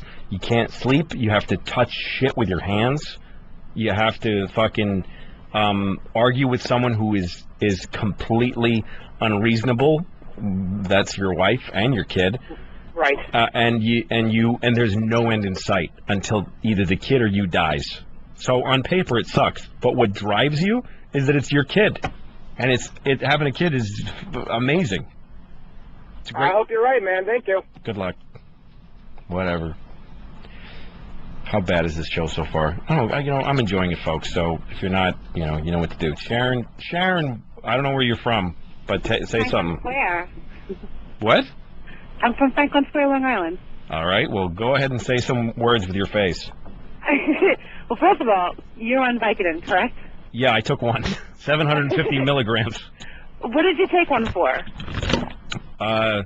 Because I'm stressed out, and you know what? The thing is, I took a couple the other night because I couldn't sleep, and I needed to sleep really bad. Oh, that'll do the job. So I took 2 Vicodin, and it felt amazingly good. And so when I left the house tonight to come and do this show, I stuck 2 Vicodin in my bag saying, look, man, just take one. Good for you. And I took it. I'm telling you. I broke my foot on the 4th of July, and I am as high as a kite on hydrocodone, pal. Sweet. Good shit, good shit. Enjoy that shit, Sharon. Anyway, so the reason why I called was... Yeah? My boyfriend is a big fan of you, and I had never heard of you or had seen any of your acts or heard any of your material until the Jones Beach show for the Opie and Anthony Virus tour. Yeah, that was fun. And we had, what were we, 4th row. Dude, killed. Oh, thanks, Sharon. I'm a forever huge fan. Thank you very much. You're opening line with your daughter like, oh, she's a C-U-N-T, and you're like, what? You've ever hung out with her? Now, why did you just spell cunt instead of saying it? That's what I want to know. I don't know. I'm just like, you didn't even say C word. You just went ahead and spelled out cunt. How did that save you? I don't know. How did Jesus look the other way because you spelt it? Just say. I think he probably held his ears on that one. If you mean cunt, just say cunt. Listen, if Jesus didn't mean us to say cunt, he wouldn't have invented cunts. No, good point, good point. Thank you, Sharon. I can say cunt. Fucking till your lips bleed. Enjoy it. Take care, Sharon. Bye. See, I can't keep people on that are just telling me that they like me, because who wants to hear that? Like, if I'm listening to the radio and there's somebody talking to somebody and they're enjoying themselves, I want to fucking die. Okay. Ray? Hi, Ray. Hello, Ray. Ray from North Carolina. Are you there? I think he has me on the other line. And then he hung up. Donna. Donna. Donna! Hello? Donna, you're on the air, you motherfucker. What's up? My 13-year-old having sex. Your 13-year-old is having sex? 3 niggers. What? With 3 niggers. With 3 niggers, you say? Yeah. Why do you call them that? Because they are. What makes you say? What makes you call a person something like that? It's different. Niggers are bad. Black people are good. Donna, you're boring. And your fucking vagina smells like 4 onions and a potato. Okay? How do I make my baby quiet? Bobby, what's up, man? What's going on, Louis CK? Oh, not much. Tell me what do you want to talk about? All right, here's the thing. I have a 16-month-old baby. We put him to bed. Me and my wife want to start fucking. I'm about to come. All of a sudden, he wakes up crying. Holy shit! Holy shit! How did that happen? That's what I want to know. He's in his room. I'm in our room. 2 totally different ends of the house. Yeah? But yet, he wakes up crying. Holy potatoes! How did that happen? What is he, a baby or something? He's 16 months. Bobby, that's the way it goes, man. It's just gonna be like that. So you're going to tell me I'm going to have blue balls for the rest of my life? No. What time did you put him to sleep? What time did that happen? We put him to bed at about 9 o'clock. Does he take a nap ever? Yeah, he takes... Hey. But do you work while he's taking a nap, or are you ever home when he's taking a nap? No, I'm working. So's my wife. Oh, well, I see. That's fucking hard. This is what you signed up for when you had this kid. It's really hard. Anytime you have free, you really want to sleep, right? Half the time. Yeah. You finally get your dick in your wife, and your kid starts screaming. This kid gives no shit about nobody but himself. Even if your kid knew that you were fucking your wife and how important that was to you, he wouldn't care. That's how fucked up it is to have a kid. I remember one time, Bobby, that I was really sick, and my daughter came up and said, "Take me outside so I can pick blackberries," she says. And I said, "I'm really sick, honey. Like, it would hurt me so bad to go outside." And you know what she said? "Take me outside so I can pick blackberries." They don't fucking care. The kid only wants the thing that he wants, but that's your new job. Fuck her faster. That's all I can say. You have to learn how to come when you hear the sound of your kid crying, which sounds fucked up.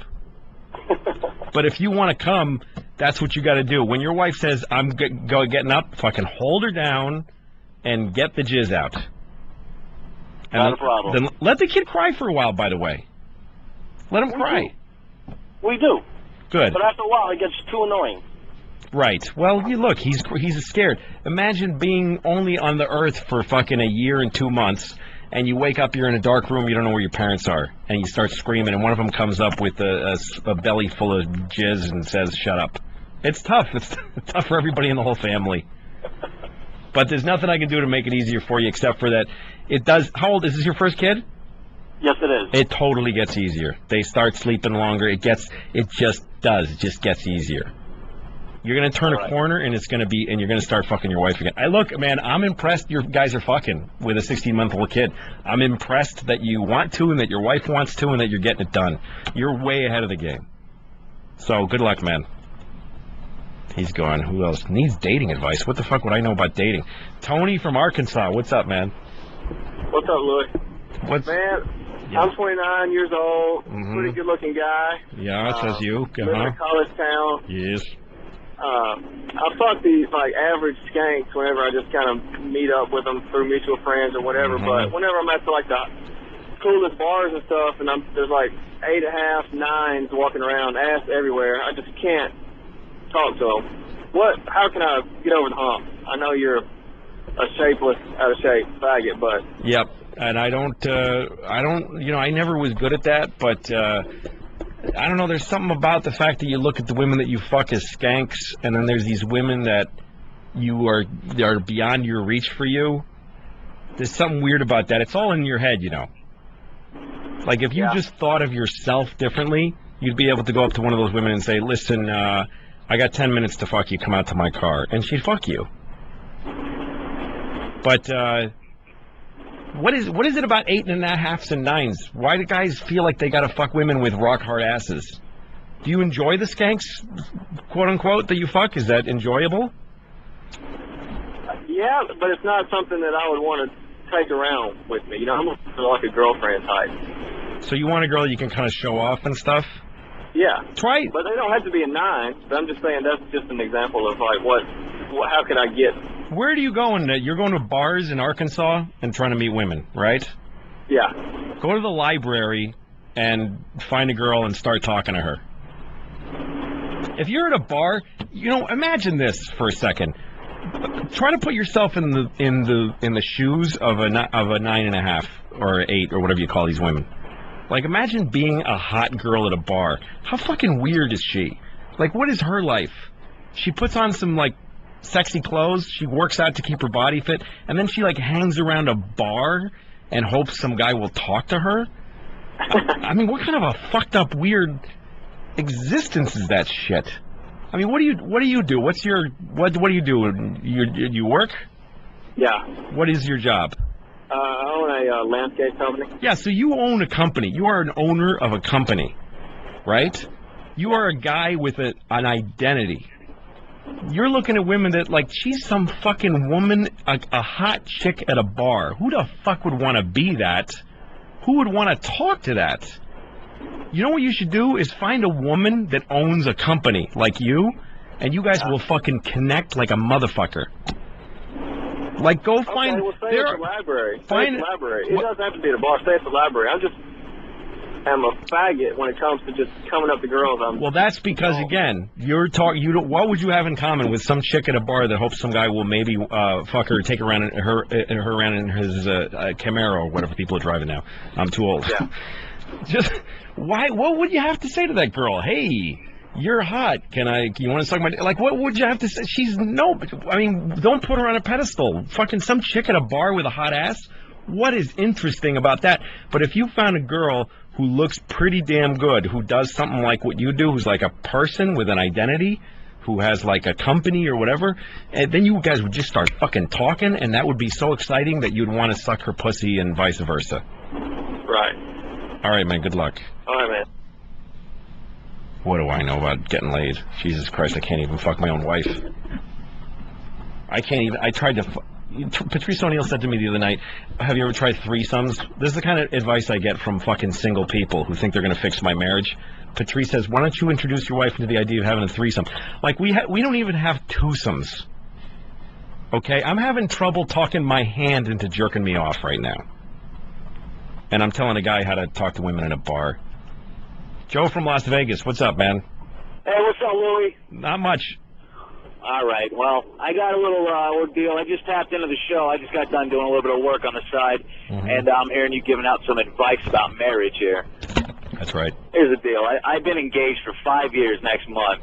Jesus. I'm not sure. Well, because I don't want to do it. Everybody I talk to is, well, don't get married. Don't get married. Here's you. You got her laying in the bed, doesn't want to look down your pants. So, I mean, I can get plenty up on the side. I can go get whatever. But then again, I need to settle down sooner or later in life, and this is the one. But right now, I'm not done having fun. I'm in my mid-20s. I mean, do you have any suggestions? If you could go back and do it all over again, where would you shoot? Oh, geez, I don't know. It's hard because I didn't know what the fuck. I don't know. I really liked being with her, and we just decided to get. We were like, I knew I wouldn't find anybody I liked more than her, so I married her. But I was kind of like, I wasn't in the Hall of Fame of getting laid anyway, and I had a lot of strange pussy. I fucked a hooker in a building with a broken window, and I figured, I've been there. Fuck it, one woman. What's the big deal? What about right now? You got fame and fortune. You got a little bit of fame, a little bit of fortune. You can go out and get some pretty heavy stuff right now. No, I really can't. That's what keeps me pretty happy, is knowing that if I was single, it would be equally bad. But never mind me, because I'm weird and my life makes no sense, and I also took a Vicodin. But what's with this woman's been hanging on for 5 years with you? Does she? Well, here's the deal. I chased her around in junior high school since we were like 12, 13 years old. Shit, this is like the woman of your dreams then. Right, I chased her around. When I finally got her, it lasted for like a year or two, but now, I know everything about her, and we just sit around and stare at each other. Don't get married. Don't get married, If you have doubts, don't get married. Well, I don't have doubts about later on. I got doubts about now. Yeah, well, right see, now, you're I'm in my prime. Well, you're kind of hedging your bets. You want her to hang around. But you got to be honest with her. You got to tell her, I'm not done fucking. So if you're still around when I'm done fucking, let's get married. But I can't help you, man. If you're getting pussy, you got no business asking anybody for advice. Just fuck the pussy that you have, and then lay there and lay there afterwards and go, that was good pussy. Oh, boy, did I enjoy that pussy. Then just move over to cock, huh? That's all you got to do. And then someday you'll die in a room by yourself, surrounded by strangers. So good luck with that. Matt from Sacramento has been on hold longer than anybody in the world. Hello, Matt. What's up? Hey, what's up, faggot? Not much, motherfucking cuntwad. All right, good son of a whore's ass. All right. I had a parenting tip for you. Okay. A parenting question is actually what it was. Those are two opposite things, but go ahead. Right, yes, most definitely. Yeah. I'm having a hard time getting my son to take a dump in the shitter. It's taken a long time, and he's to that age where he knows how to take his diaper off. Yeah. So he'll take a big shit in his diaper and then hide it, and then run out to the living room and smear this walnut corn shit spread all over the couch. So it's a nuisance. Yeah, that's more than a nuisance. Your son is out of his fucking mind. Yeah. How old is your kid? How old is your kid? 3.5. And so he shits in his diaper and then smears it on the couch. No, he shits in his diaper and hides it, and then after I wipe off the shit spread from the couch, I have to go play hide or find the diaper. Oh, I see. Because it's a game we play afterwards. Does he think this is funny? Well, there's a little chuckle from time to every now and then, but for the most part, I think it's just he needs to be put on the shitter. And I've tried it, but it doesn't work. So what's your advice? Well, it's hard because here's the thing. Whenever you have a kid and they're shitting in their diapers, you go, when is he going to stop doing that? He's not going to be. He's not going to be 25 shitting in his diaper. At some point, he's going to stop. But you can't make him do it. You just can't. You just have to wait. But it's hard because boys. See, I got 2 girls, so I'm lucky. Right. Because they're polite and they're nice people and they do their best. Boys are motherfuckers. I was at the shit spread on the couch, right? Yeah, I mean, there's no girl I know that would do that. But boys are fucking crazy. That's going to be him in a fraternity someday, making people eat his shit to pledge the fraternity. I appreciate your optimism for his future. Hey, man, he's probably going to rule the world. Absolutely. He's probably going to be fucking vice president. If you don't think Dick Cheney makes people eat his shit in front of him, then you're crazy. Fool. You're right. Then I am an idiot. Hey, I got another thing to ask you real quick. Yeah, go ahead. How come I'm from Sacramento? Last time you were at the Punchline, you just dipped out the back, didn't shake any hands, take any pictures, or plug your DVDs or nothing like that. Which out the back door. Which club was this? The Punchline over in the How About Arden complex. In Sacramento? Sacramento, sir. God, that must have been a long time ago. Well, I'll tell you what, man. I haven't been on, this is my first tour, the one I'm doing now, since I had a show and people really come out to see me. It used to be... Yeah, I like your show. Your show's good. Thank you. Thanks a lot. Well, people used to come out to, like, until recently, I'd be at a club, and people would just be there because they go to that club, usually. And so I always felt kind of weird hanging around expecting people to come up and want to meet me, because often it wouldn't happen. So I didn't want to force people to feel, oh, there's the comedian, I guess I got to go tell him he's funny. Now, people come to see me, and I try to come out, and I try to shake every hand and sign autographs and take pictures, because I feel like that's one of the reasons people come, and I might have been sick, I don't know. I'll tell you what else. All right, well, I'll anticipate that next time, and I'll tell you what. Yeah. I sat front row. And you look like somebody back in the old torture days where they just smeared them with honey and tied them up to a red ant farm. What? Very impressive visual. Very impressive visual. Oh, because talking to me. Because I'm a big red fucking guy with a white face, I guess. Yeah. It's insanity. I mean, on TV they do something different, but in person, I mean, it's phenomenal. Really? I've never seen it before. You mean just physically I'm very odd to look at? Yeah, I mean, like, you look like you've got red ants all over you. It's impressive. It's impressive. I'd embrace it if I was you. I do embrace it. Thank you, Matt. Yeah, no, I'm a very odd-looking guy. My body doesn't make sense. Okay, Charles, tell me your problem here. Charles? This is Trent. This is Charles in Missouri. Yeah. I've got a wife that refuses to give me a blowjob. I've been married for 2 years, and she absolutely refuses. Why would she blow you?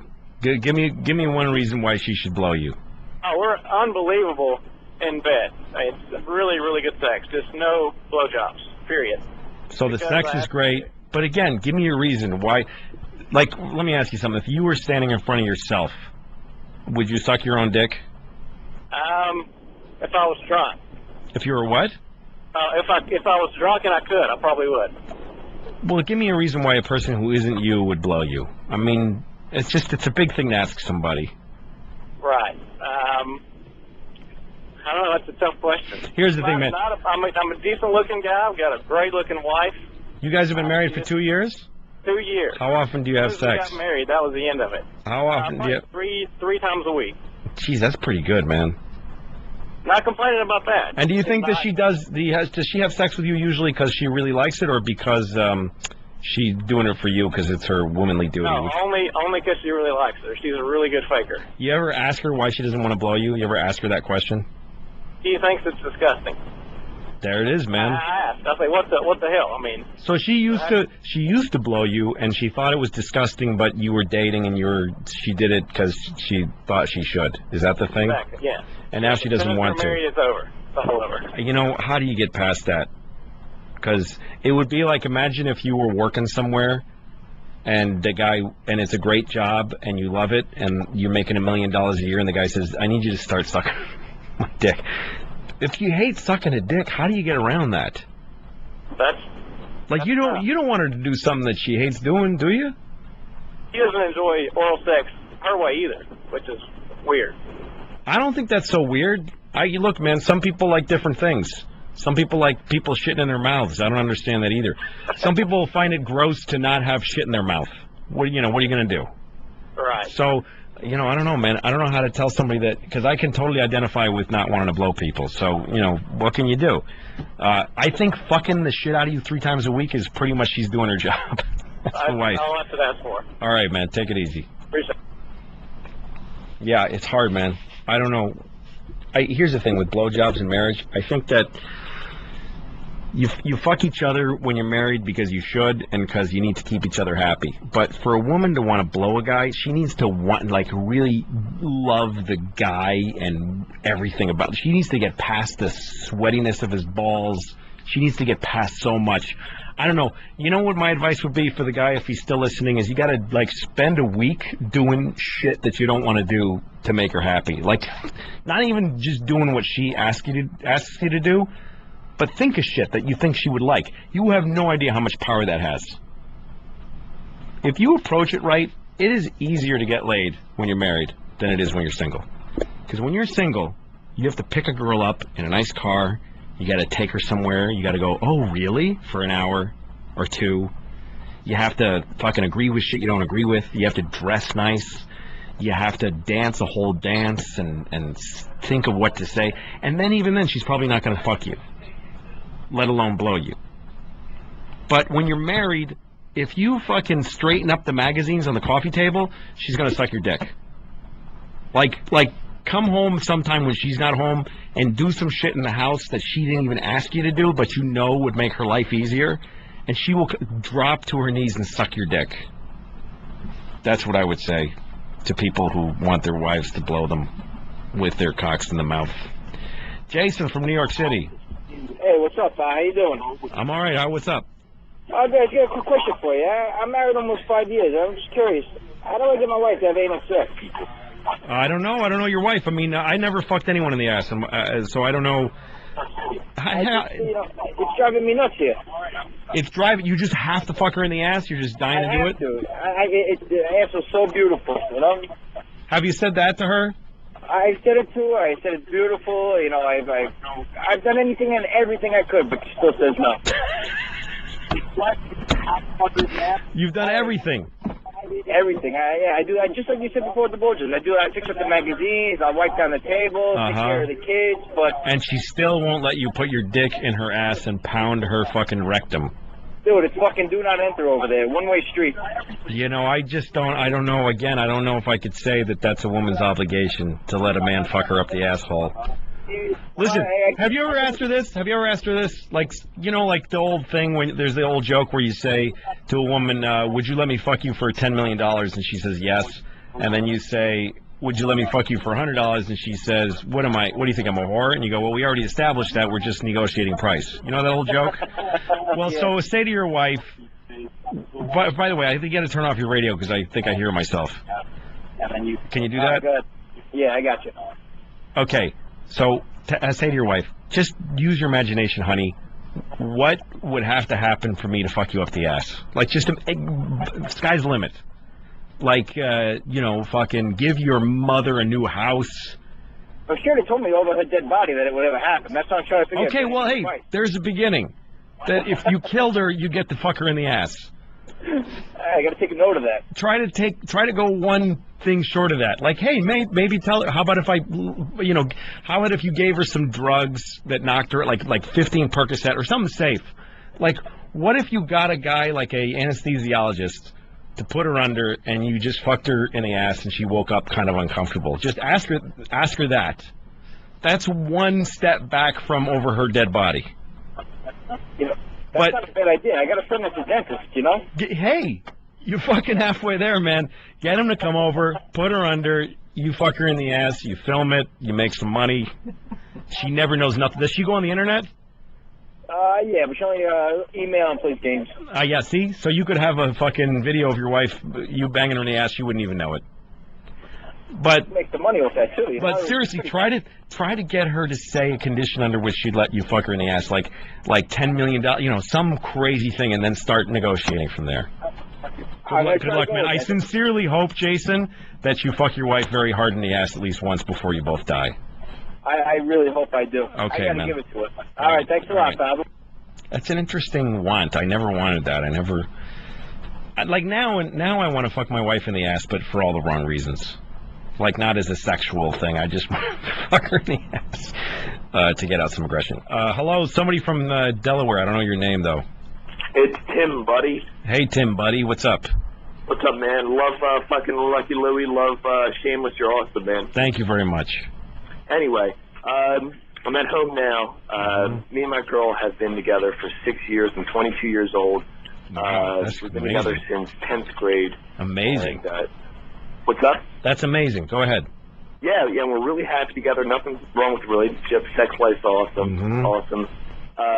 But now I'm getting the marriage pressure. And the only reason I don't want to do it is because, my job, I want to be in a good place when we do it. Yeah. But I keep getting the pressure, and it's hard to say no after we've been together for 6 years. So what's your advice? Is there any reason outside of the job? Well, I mean, I actually have a really great job. I own my own house and everything. So I just want to be, I want to give her a nice wedding and all this junk. Oh, Christ. So that's basically it. Is that really the only reason? Yeah, that's it. You don't want to fuck other people? No. You're not anxious? You're not anxious that you may want to fuck somebody in the future? No. So really, you want to give her a nice wedding?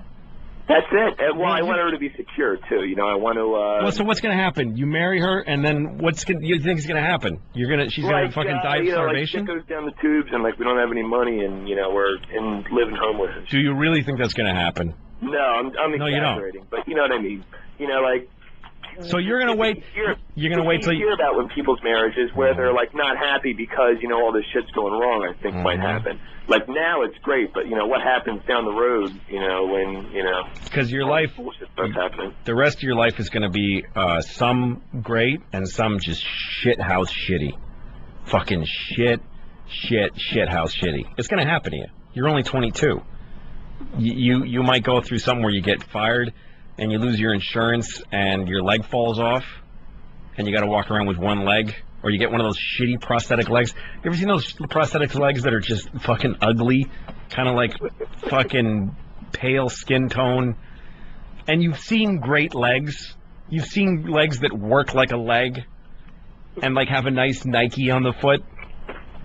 And then you see somebody with a shit leg and they're limping and you go, what the fuck? Why don't you get one of the nice ones, you cunt? Yeah, right? That could be you. You could have that. You could have a shitty fake leg. That's what you're headed towards, is a life of up and downs. If you get married, you're going to get to share the great times with your girl, and you're going to be on the fucking rock bottom together blaming each other. Are you saying my only two choices are a shitty prosthetic leg and a half-decent prosthetic leg? Yeah, those are your choices, because your life is just, oh, God, you're headed for the worst life anyone's ever had. Oh, my God. No, what I'm saying is, it doesn't matter, man. What, are you going to win the lottery and then marry your wife and give her a nice wedding? Fuck weddings. Weddings are I'm something... not even out of college yet, though. You know what I mean? Well, see, now you have different reasons. You're afraid of settling down. You want to do other things. You're afraid of somebody telling you what to do. Other things. It's that I'm just unsure. I'm insecure. I'm not insecure about. It's the strangest thing. It's because most of my friends, they have that. It's like the other people calling into your show. They have other shit going on and all this junk. They want to fuck other girls. Me. The relationship is perfect. It's the future that I'm worried about. The future. I've given her a good life after this. Well, whatever your life is going to be, if you marry your wife when things are good, you're going to be headed for a bad time together no matter what. You're going to have trouble. Shit. Because that's everybody's life. What are you, fucking Prince cunt face? What do you have? See, this is how much I shouldn't be on the radio. I have 4 words that I know how to use. Cunt. I've heard cunt at least 20 times. That's all I got. It's all I got, man. I got the fastball down the middle, cunt. And I have not developed the slider. She's about to hop in the car now. Do you want to talk to her? No, but listen, man. Fucking if you think you're waiting for a good time to get married financially, it's just silly. If you love this woman enough to marry, just do it, and then just play it out the rest together. You know what's awesome, by the way? When you go broke and you have a bad time, there is one road leads to your brains in a tub in a Motel 6, and the other one leads to coming back from it, and that's being married. When you're alone and broke, fucking nobody wants to know you. Your best friends in the world don't even want to look at you. Coming into the bar when you're broke, everybody's like, fuck that guy. Even your parents are like, oh, what is he going to move back in? Fucking faggot. But your wife will... I'm here for some positive advice. Listen to me. You only listen to half of it because you're fucking 22 and you still got cum in your ears. That's the scenario for you if you're single. If you're married and you run out of money, the two of you sit at a table and you go, what are we going to do, honey? How are we going to do this? And she's going to help you get through that time. If you marry your wife when you're broke, that's the best time to marry your wife, because that's going to be when you forge your relationship and you'll never be afraid of it. If you marry your wife when you're rich, then you're going to be afraid of being broke for the rest of your life. Right. Well, we're doing pretty good now, so... So marry her right the fuck now. Fuck her. Get her to blow you, and come all over each other. Good luck to you. That's enough of that shit. All right, who's been on a long time? I'm trying to be fair here. Joe from Michigan. Go ahead, Joe. Louis. Yeah. By the way, folks, this is basically a call-in show. This is what I'm doing. I got nothing else. I'm sure you hear that when I go off a call, I just become a fucking runny dump of diarrhea mouth. So go ahead, Joe. It's cool, though. You're finally hitting your groove. That Vicodin kicked in, and you backed that little pussy down. I do feel a little better. Anyway, I got a newborn baby question, little girl. Okay. I got big fingers. She's doing the breastfeeding thing. She's getting a lot of shit crumbs in the vag. Wait a minute. You've got big fingers? Yeah, I want to help the wife out. Okay. I want to clean the baby up. I want to do a good job. Good for you. I don't want to give her a vag infection. Good for you. You got some girls. Yeah, I got two of them. He's doing it without going to the kitchen sink and taking the sprayer and. Don't do that. How old is your kid? She's about 8, 9 days old. Oh my God, that's awesome. And she still has black shit, right? It's still black. Nah, it turned yellow like really? Mustard. Yeah, like mustard. Man. Yeah, here's the thing. The wife's doing the breastfeeding thing. When you have kids, when you have a girl, you are responsible for a tiny vagina. You have a manly responsibility to keep a small vagina clean and uninfected. And that's an amazing thing about having a kid, because you spend your first you come out of a vagina, and you spend your whole life obsessed with vaginas. And all of a sudden, you are actually spreading one and cleaning it. And I got big fingers, man. I know, man. That's the hard part. I don't want to tear it up. You're not going to tear it up. It's a very resilient thing. You use 2 fingers to spread it open. You got to use wipey things, right? I use the wipey things. And what you do is you take the wipe, and you fold it up so it has like an edge to it, and you work that edge in there and you wipe down from vagina to asshole. Never go the other way, because that's how you get shit up there, little adorable little cunts. You got to spread it and just go. Don't get your fingers up in there. Oh no. Just use your fingers to spread them open, and then just wipe down. Okay. You're going to be fine, man. You're going to do a good job keeping your daughter. And next, when she's 18 asking you for money for a car, say, hey, you would have a dirty vagina if it weren't for me. So shut the fuck up. All right. John from Vancouver. You wanted me to do this. What did you want me to do? You want a break. How do I follow that? Sorry, John. Spreading a little fucking vagina with big fingers. Listen, John from Vancouver, hurry up, because we're going to take a break now. What do you got? Oh, okay. We're having a drinking game over at Frunkus.net. Let me take a guess. Every time I say cunt, you drink? Well, cunt, I think we should add that, but it was die or kill yourself. Oh, okay. Yeah, see? That's, again, I have nothing. I'm a very... If we added cunt, we'd all be dead within about half an hour. Probably, John. Good luck, guys. F6Rs, Unkus.net. Unkus.net. This is Louis CK. You are listening to The Virus I got a DVD called Shameless. Buy it on Amazon. I'll be back after a break, motherfuckers. Cunt! Hey, this is Louis CK. It's Louis CK. Louis CK.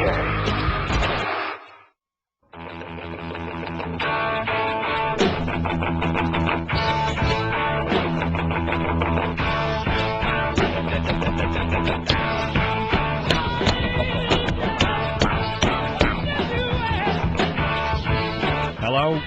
It's Louis C.K. Turn it off. If you fade out, I'll kill you. Oh, you should have faded out. That was inelegant. Yeah. Okay, that's good. This is Louis C.K. You're listening to the O&A Virus channel thing, 202 XM Radio. I want to thank Opie and Anthony, by the way, for letting me do this. Those are two really great guys. I mean that sincerely. Jim Norton, it goes without saying, is my good friend and co-star on my Shit Gone show. But those are two great guys. So people seem to enjoy asking me about their marriages. Listen, you know, all I can tell you is that whatever people... You know, it's hard to get parenting advice because... You ask fuck Dr. Phil and fuck Dr. Laura. Anybody who's a doctor can't tell you anything. Your priest can't tell you anything because they just tell you what you're supposed to do. And, you know, I'm going to put a question out for the air. I'm going to ask you to call and answer this question. By the way, the phone number, which I haven't given out since the beginning, is 866-969-1969. Everybody who's married, especially with kids... You've got one thing that you just that you just can't say to your wife or husband. And you sit in rooms together with that on the front of your mind fucking constantly. And I want to ask you, what is the thing that you wish you could say to your spouse more than anything? Really dig deep and think of something honest. You know, like, I was talking to a friend of mine about how when you hang up the phone with your wife, your husband, you go, okay, I love you, bye. And don't you wish you could just say, okay, I love you, but I'm not in love with you. Bye. And just hang up and just blurt it out. So what is the thing? I'll take calls for people that don't have that yet, but call and tell me what's the thing that you wish you could fucking say right to their motherfucking face. Okay? Let's see what we got here for calls for a second. This person, Sean from Huntington. What's going on? You tell me. Yo, I just got a question for you. Mm-hmm. Are you sure that was Vicodin you took and not birth control pills? Because you're talking like a woman, bro. I am, really? What did I say that sounded womanly to you? I don't know. I just, all this stuff about cleaning babies' vaginas and stuff, you know, I'm used to, I don't know. I'm used to a different Louis C.K., man. Do you have kids? No. Unfortunately, I don't. Well, if you got a girl... You're too young to have kids, to tell you the truth, actually. Well, at some point, if you have a girl, she's going to have shit in her fucking pussy, and someone's going to have to get it out of there. So what can I tell you, man?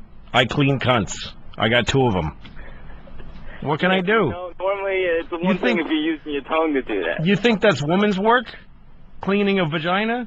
That's parents' work. Doesn't matter. Whoever's around when the shit goes in the pussy has got to be the person to get it out of there.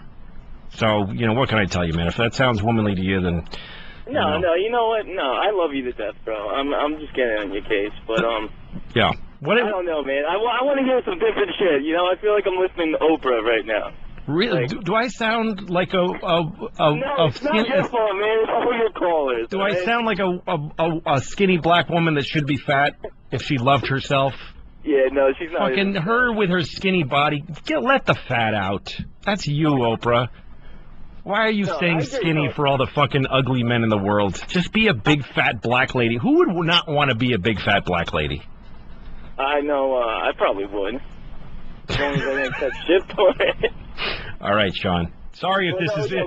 I'm sorry if this is one note. Well, I don't know what else to talk about. What do you tell me something you'd like to talk about? Go ahead. You know what, man? No, I was just gonna say, I think you're doing a great job considering you're having all these people call in, pretty much asking you the same question in 20 different ways. It only sounds like that to you because you don't have kids. But tell me something that you'd like. True. No, you're right. But totally, I'm not being. You're handling well. You make sense, but.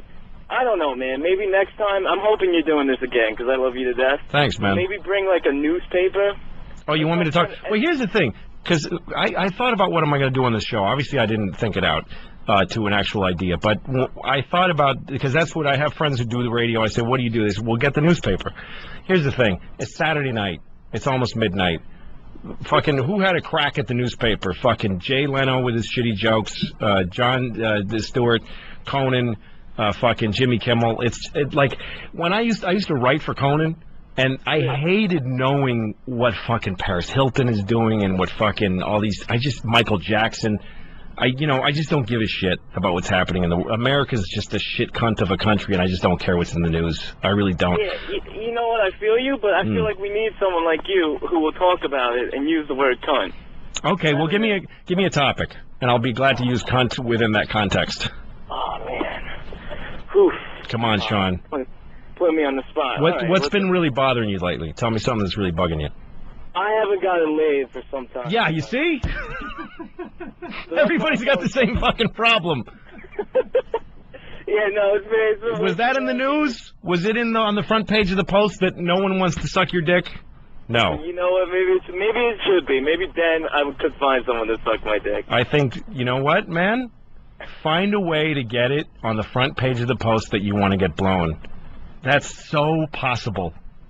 You could commit a terrorist act. You can kill your father.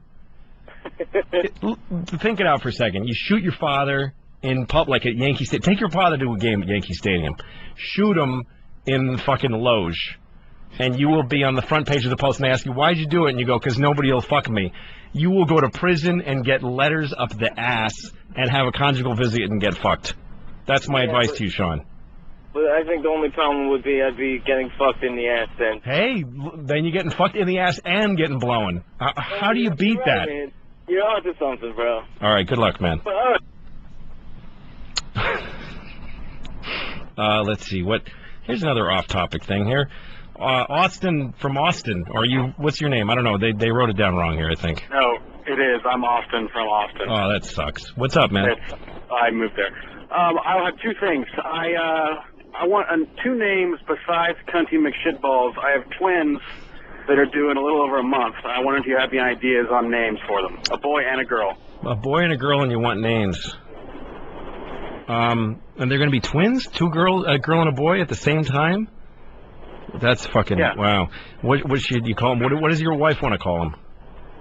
We have no idea. We've been kind of looking at books and stuff, and she likes boring shit, Sarah and Elizabeth and Kimberly. I want something different, and I know you have a creative mind, so I was going to ask. Why do you want something different? See, this is the thing. People, how old are you?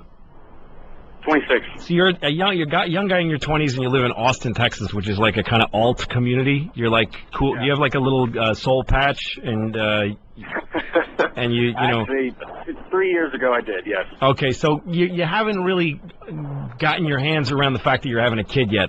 The idea of having a kid and naming one Sean and the other one fucking Brittany, and you're going to be cleaning up after, you want to kill yourself. So you're trying to cool it up. You want to name them like fucking Lemon and Dylan. Like Savannah or Sierra or anything. Yeah, see all that shit. That's just denial. Those are just the names that people give their kids because they haven't gotten around the idea that because they think it's boring and suburban to have children, and it ain't. It's fucking profound. It brings you to the point of insanity and suicide and murder, triple fucking suicide murder.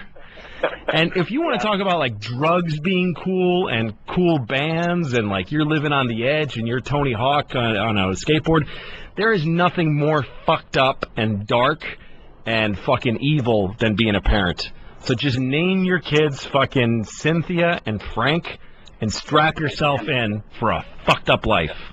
Yeah, exactly. I can't stand that shit. Just totally name them just something. Just fucking name them something. It doesn't matter. Fucking John Lennon's name was John. Fucking what a loser.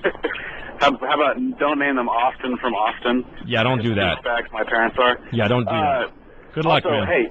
Hey, you like the classic rock? Yeah, mostly is there any current stuff you like? Have you heard of Wolfmother? No idea. I have no idea who anybody is. I really don't. I was just curious. No, I wish I had any idea what any music is. I like, you know what I listen to? This is what's fucked up. I'll listen to that, like to Cher, that song "Believe" by Cher. Like while I'm running, I'll listen to that, and it'll make me run faster. Really? Okay, Are you wearing like that one-piece bathing suit thing up your cock? Oh, totally. You were in that video? Of course, yeah. Good. Yes, I am. That's an awesome visual. All right, Austin, take care. I hope that Blake from that's driving to Oklahoma City is still listening. If he is, just call me and tell me if this was a waste of your time. 35 minutes, James from D.C. has been waiting. What's up, James? Hey, Louie, what's up, man? Not much. Tell me what's up with you. All right, first I want to answer your honesty question. Yeah. I always want to tell my wife I hate the kids. Wow.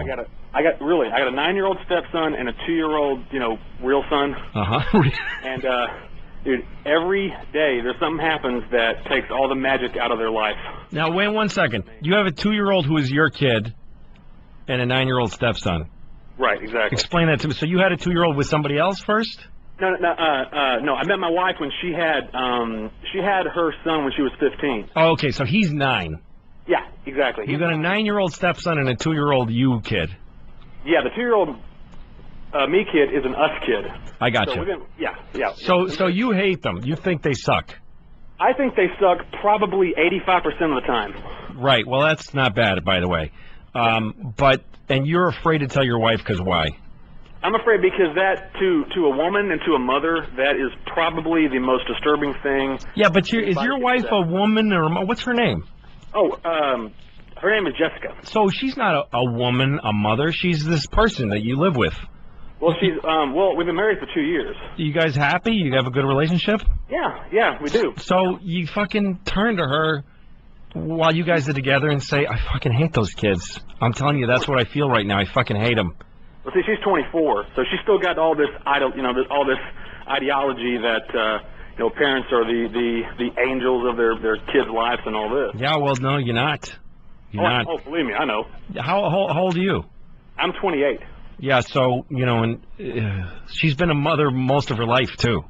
Exactly, yeah. So, more than half of her life. She needs to know that you're fucking feeling stress. Just say it. Just say sometimes I hate. Don't say I hate them like you sealed the deal. Like it's too late. Just say sometimes I fucking hate them. You know what? She's a wife and a mother, and part of her the list of things to do is to help you be a dad. And just like you're giving her so much support as a mother that you don't even want to tell her how stressed out you are. Fucking share your stress with her. God, this sounds too serious. I'm supposed to be a fucking comedian. Tell your wife I hate those little fucking faggots. I'm just trying to juice it up so it's half funny. But tell her that you're stressed out, and maybe she'll find a way to make it easier for you, or I'd say something to you to make you hate them less. Yeah, well, tell you what, now, my question for you was, in that same comic vein, dude, I'm an opener right now. I've been opening for about a year and a half, and I'm finally getting to a point where I can go ahead and go out on the road. You're a comedian. Don't just say opener. Nobody knows what the fuck you're talking about. All right, go ahead. Okay. Yeah. All right. Were you a comic when you got married? No, I wasn't. I started doing stand-up when I was 17 years old. How did you sell that shit to her? Like, hey, look, I'm going to be gone for weeks at a time. I promise I will turn down after-show pussy. Yeah. I mean, how do you sell it? That's very hard to sell. If you were you a comedian when you married her? No, I just started. That's really hard. See, I was a comedian already, and she already knew what the package was. So I don't know, man. You're going to have to work that out. But just tell her you want to do it, and tell her you hate your kids, and see what she says. The worst thing she can do is say something back. That's the worst that would happen. That's all. And then you hear what she says. Or leave. All right, good luck, man. All right, thanks a lot. All right, let's see. Some of these people that want to tell me stuff that they want to say to their wives. Chris from Central Jersey, what do you want to tell your wife that did so badly, but you're afraid to say it? Yo, Louie, first off, you're funny. I love your show, man. Thanks, Chris. Do you think they're going to bring it back or what? Oh, Lucky Louie? No, that's gone for good. I might do another sitcom like it somewhere else. We'll see. I'm trying to work on something. But HBO Lucky Louie, that's dead. Sure. Yeah, my wife's cunt stinks like shit. Okay. And that's what you want to tell her. Does your wife ever have that problem? I wouldn't know what my wife's vagina smells like. I haven't seen it for 14 years. But your wife's cunt stinks like shit. Yeah, man, it really smells like I think it's like dripping from her something. Has it always? A good amount of time, yeah. How long you been together for? We got married about 2 years ago. Did your wife's cunt smell when you married her? No, man, it didn't at all. Well, look. You know where North Point is on 534 and 37? What am I hearing back there? I'm sorry, man. I'm just trying to pick up some buds right now. You're trying to pick up some what? Some weed. Oh, so you're trying to buy pot and find out why your wife's pussy smells at the same time. You are a multitasking motherfucker. Yeah, I'm crazy, man. All right, can you just answer me, and then I'll listen to you on the radio? Totally, man. Listen, well, here's the thing. Why did you marry her? So her pussy didn't smell bad when you married her, and he's gone. Okay, here's the thing. That's an easy one to tell your wife. I mean, I don't think that I would say your cunt smells like shit. I think probably she'll hear those words more than she'll hear the idea behind them. Dress it up a little bit. Say your vagina is awfully aromatic lately in a negative way. She shouldn't have a smelly fucking pussy. That's not a nice thing. Why are you afraid to say that to your wife? Just tell her, honey, your pussy, whatever you call it to her. Like every woman has a word that she wants her husband to call her pussy. While you're some women, while they're being fucked, they like it being called a cunt, but not in polite conversation. Ask her why it smells and tell her it's bumming you out. Jesus. Do you think she would hesitate to tell you that your balls stink, which they do? All right, Joe from Utah. Hello. What's up, Joe? What are you afraid to tell your wife that you're dying to tell her? Well, when I'm alone, I like to rub my asshole. Not only that, but after a long day, I just like to see what it smells like. Okay, you like to rub your asshole and then smell your fingers. Is that the idea? Yeah, I smell my fingers right after rubbing it just to see, just to check. I like the smell, actually. You like the smell. And this is something that you're dying to tell your wife. Well, I told her that I want to share a secret with her if she shares one with me, and I thought that would be a good one to share. Think of another one. Here's the thing. There's nothing wrong with what you're doing, by the way. I think what you're doing is awesome. It's totally self-pleasure. You're getting into yourself. Nothing wrong with it. But nobody, and I mean nobody, has to know about it. I don't mind knowing about it. Listen, I remember when I was staying home from school once, I was sick, and I think I was like 10 years old, and I had really bad gas, so I sat on a pillow in front of the TV, and I farted into the pillow for like 2 hours. Just kept farting into the pillow. And then I took a big, deep whiff, and to this date, in 40 years of my life, I've never paralleled that smell. Like, that bar is set so high. It's the worst and best thing I ever smelled. I'm with you so much on scratching your asshole and smelling the fingers. But how about farting into your hand and smelling it? Total, dude, we're like blood brothers. But no woman you're married to needs to hear this. No reason for her to know it. I don't know. I mean, if you're dying to tell her, maybe there's a reason. What's the worst thing? Tell her, see what happens. She's not going to leave you because of that. She might not fuck you for 6 months, but... What's that? I thought it would just bring us closer. It might. Understand me better. I think try to pair it up with something else. Like, say something like... I don't know, I can't think of something else. But, fuck it, tell her. Good luck, man. Right. Maybe she'll tell you that... she once killed a baby and threw it off a bridge, and then you'll wish you hadn't told her about the butt smell. Good luck, man. All right. Here's Don from New York. This is more the kind of thing that I was thinking of. Don, what do you want to tell your wife? Hey, Lou, how are you? All right. Hey, well, it started with the other conversation you had. Been married for 13 years, with her 13 years, married for 8. Wow. Very unhappy. Uh-huh. Kids? Any kids? 4 kids. 4 kids, okay, go ahead. And all I do now every day is just wish that she would just die. That's what I wish I could tell her, is that I wish she would just die. This is more like it. This is what I thought I would hear.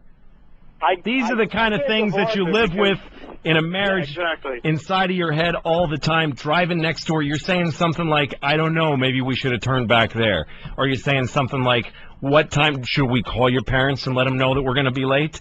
But what you're really thinking is, I wish that you would fucking die. Right? That's it. That's more like if people are get ill and die, see, get into an accident. Yes. People are calling saying, I want to smell my own fucking finger in my ass. This is what people want to say to their spouses. How do you think she feels about you? Think she feels the same? Sometimes I do. Well, I think we both get into a rut. We're both unhappy. Well, I might be a little more extreme about it than she is. I don't know. I think that it's a good idea to open the conversation and say, how much of a bummer is this right now, honey? How much does this shit suck? Sometimes I wish you would die. I really do. Do you love her? Do you have any love for her at all? I do, I guess. I could see myself without her. You've got 4 kids. How old is the youngest kid? 7-year-old twins. Wow. Holy shit, man. Yeah. Fucking, and how old are the other 2? I've got a 15-year-old, 10-year-old, and then 7-year-old. Oh, motherfucking shit. Oh, that's hard. You know, this is how it is with parents. All you got to do is tell the other parent what your configuration is, and they have to sit down and shake their heads. Like, anytime you ask a parent, hey, a parent asks you, what do you got? And you go, 3 girls, 5, 2, and 1, and they go, oh. Yeah, exactly. Fuck. And I get that, and I'm not talking about, like, burnt-out dads. I've had soccer moms come up to me, like in Wisconsin, church mothers, and they say, oh, you have kids, what are they? And I go, 5 and 2, and they're both girls, and they go, oh, cunt, that's awful. Kill yourself. Yeah. Look, you guys. I don't see an easy way out. No, there isn't, but you're doing something really hard, and there's no way to do it without fucking wanting each other to die. I think it's a very understandable fantasy. You know, like, I remember wanting my parents to die when I was a kid so that I could be special in school the next day. Like, so that people would talk to me. You know, you're picturing, like, a release. If you go into the fantasy far enough, it'll start to suck pretty bad. But you should totally acknowledge how hard it is with your wife. You should totally say, sometimes you want her to die. Just fucking say it. Good luck, man. All right, Russ from Pennsylvania has something untoward to say to me. Go ahead, Russ. Yo, Louis. Yeah. Hey, you listen to Cher when you run? Sure. I just watched Shameless Thursday. When the fuck do you run? I know, big fat man, right? Yeah, exactly. This is the thing, Russ. That's how much I eat. I fucking catch up with the fact that I run often 6 miles at a time, and when I'm on a good roll, I will run 3-4 times a week to this. Listen to this. Listen, doesn't this make you want to pick him up and put him down? Listen to this. It's when it really starts to roll, though, when the beat comes in. It goes, oh, yeah. Oh, I'm running. And, like, I'm pumping my arms, and I'm going like, go, Cher. Get in there. And then it reaches this next level. Ready? This is when you really start to run. Oh, yeah. Looking at the fag next to you on the treadmill. And you look at him and you both wink and nod, and it's totally not gay. It's just that a gay man and a straight man can both listen to Cher and work their cardiovascular. It's good shit, man. Okay, turn it down. What the fuck do you eat when you're done running? Fucking a cow and a fucking donut, pretty much. That's how much I fucking eat. I actually, to get ready for Shameless, by the way, I worked out in a boxing gym with a boxing trainer, one-on-one. I hit a heavy bag, I hit a speed bag, we did core training. I fucking worked my ass off to get physically in shape, not to look good, just to be able to be fucking top form for 1 hour of stand-up. That's how I train as a boxer to do stand-up comedy, and I weigh 250 motherfucking pounds because I can't stop eating. The guy. What's that? I hope you didn't have to pay him. Oh, the dude? Well, sure I did, yeah. I'm a fat fuck myself, so I'm just fucking with you. No, listen, I don't feel bad. No, you're not making me feel bad, but it's a good question. You look at a person. It wasn't meant to. No, you look at a guy like me and you go, how are you running? But I don't run to lose weight. I run to dig deep and to find and to get discipline and to fight fear. My boxing trainer told me pain is weakness leaving your body. So I like to put myself to the edge of pain and dig deep. That's why I do it. But I don't lose weight because then I eat fucking like. When I order room service at a hotel, they always ask when I'm done ordering, they say, how many are eating? How many are we serving? Because they think there must be 15 people up there. I'm a fat shit, Russ. It's just you just got to give into it. Thanks for calling. Yeah, I am too. All right, folks, you're listening to Louis CK on, what do we got going on, Danny? Do we have to you want to break now, or are you saying yes? I don't know. You're making weird hand signals. Yes. All right, we're going to have a break, and then we're going to come back for one more segment. And tell me more shit you want to say to your spouse. You guys have been great on the phones. Thanks for calling. We're going to do one more round and see how this goes. Anybody who doesn't like what they're hearing, I'm sincerely sorry. The Vicodin is already wearing off. God bless you, even though he doesn't exist. Louis CK.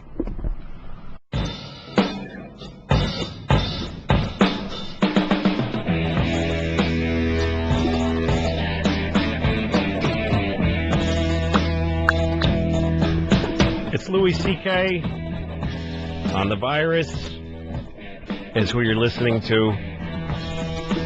By the way, please buy my DVD. It's called Shameless. It's my 1-hour HBO special. I really want you to buy it because I get some of the money and because I want people to watch me doing stand-up comedy. It's on Amazon and not in many stores. I go into a store and I look and I never find it. What are you going to do? This is going to be our last segment here. We've got about, 20 minutes. Everybody seems to be calling about this one point in your marriage where you had kids and you hit this fucking skid, this ugly skid. And about, I don't know what the statistic is, but that is exactly where 70% of marriages go to hell. And the other 30 arise from the ashes, and somehow you find a way to love each other.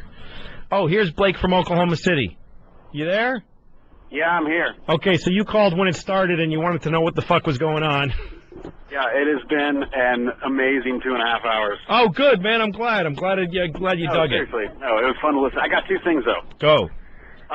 What I'd like to say to my girlfriend's mom when she comes over unannounced, I want to tell her, what I want to say to my girlfriend, I want to tell my girlfriend that I will shove a pool cue up her ass if she walks in the door one more time unannounced when we're in bed on Saturday morning. I can't. That's the one thing I can't. My girlfriend's cool as shit. I just can't stand that shit. But what if you're afraid to say that to her though? Why? Like, are you afraid? I don't want to tell her I want to beat the fuck out of her mom. I tell her it's annoying, but I don't want to. My true feelings are much more violent. You got to tell her your true feelings. I mean, you may not have to tell her exactly what you would do. Now, you know what? What's your girlfriend like? What if you said that to her about somebody at work? She'd laugh her ass off, yeah. Yeah, so, you know what, man? I mean, but her and her mom are best friends. It's just her and her mom. That's like her sister. It's a whole... All right, well, then here's the 2 questions. One is, how bad is it? Like, does it make you want to does it really make you unhappy, or is it something that makes you sigh really hard? And second of all, if it's making you that unhappy, you got to fucking tell her exactly how bad it is.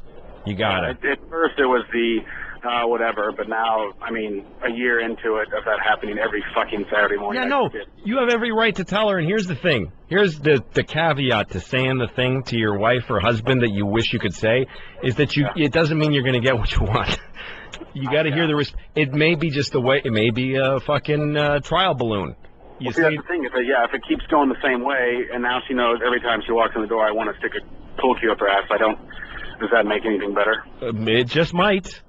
Because it's really going on in your head. So here's the thing. You say that to your girlfriend, and she'll either say, dude, I'm feeling you. It's really hard for me to say no to my mom. Yeah. Or, in which case you'll have a new understanding, and you'll actually probably have a better time when her mother comes over. Or she'll say, if you ever say that to me again, I'll fucking leave you. And then you know where you stand. You said, did you have another thing? It's not that funny. If I was going to be, then I just decided not to say it. All right, man. Well, good luck. Come to Oklahoma City. It's more beautiful than ever. Good luck, man. I like Oklahoma. I like the surrounding area. There's some lake there that I once was driving my dog across the country, and I stopped by some lake by Oklahoma City, and I looked at the lake. Hefner. Maybe that was it, but I was driving. There's restaurants on and everything, yeah. I was driving a Lincoln Navigator that I rented. And I went down this dirt road, and we're going down this dirt road, and it got a little smaller and started getting really bumpy. And it's a rental, so I gunned it, and we're going over these bumps. And it got smaller and smaller, and it got so small, and the bumps got bigger, and they became jumps, and then there was tires. And I realized I was on a motocross track. I was like on a dirt bike track with a fucking Lincoln Navigator. And I did the whole track. and my dog had a black eye when it was over. Blake, good luck in Oklahoma. Thanks for listening. All right, thanks, See you, man. All right, let's see what other things people don't want. Pedro from Washington, D.C. Are you there? Pedro, talk. Pedro? It says Pedro on my fucking thing. I don't know. What's your name? Drew. Fucking Pedro. Wait, what's wrong with being Pedro for a minute? I don't know. All right, go ahead, man. What's up? I just want to tell my girlfriend to lose some fucking weight. Yeah, that's a hard one, man. You know, and it's not bad. I mean, I met her when she was big. Yeah. But it's one of those things where it's like I'm looking at her after sex or when we're out and about and I'm like, God, you know, would it kill you to lift some weights or some shit like that? How old are you? I'm 28. And she's what? 25. But she's your girlfriend. Are you going to get married? No, not yet. All right, then don't say it. Here's the thing. If you're married, then you got to say some shit to each other because you're locked. And by the way, by married, I'm talking about married with kids. If you don't have kids, you're not fucking married. You're dating and you had a big party and annoyed everybody. Nobody gives a shit. If you're married, you can leave and nobody cares. And if you're not even married, you should be polite to this person. This is a person who's sharing time with you and who's having sex with you hopefully now and again. And that's somebody you want to be polite to and you want to keep happy, even if you have to lie. If you marry her and have kids and her fat body starts making you want to die a death, you need to tell her. But right now, don't say that shit to her. You're just going to make her feel really bad because I can tell you from experience that people that are fat can't lose weight. They just can't. Nah, it depends, though. All right, well, don't say it to her, man. Good luck to you, though. Thanks. All right, Pedro, you fucking spick. Billy, what's up, man? Hey, Louis, love Shameless. Thanks, man. I'm not married. I'm only 16. Okay. How do I get my girl to strip for me? Oh, shit. How old is she? 16. Oh, man, I can't help you. I don't know.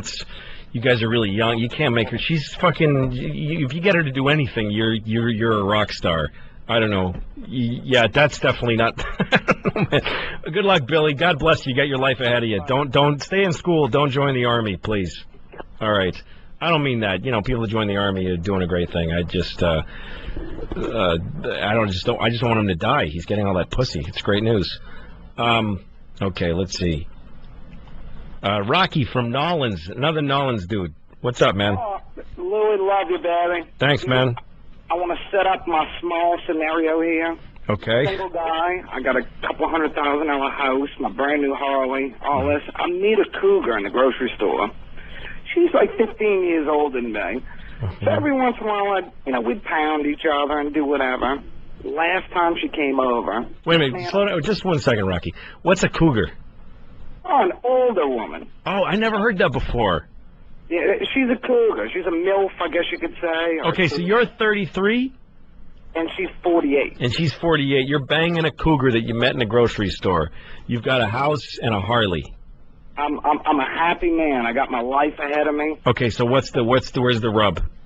Last time I was with her, and I'm getting ready to frickin' empty my bag. And I was being a gentleman. Where do you want it at? And she tells me, I want you to come inside me, baby. I want to have your child. Yeah.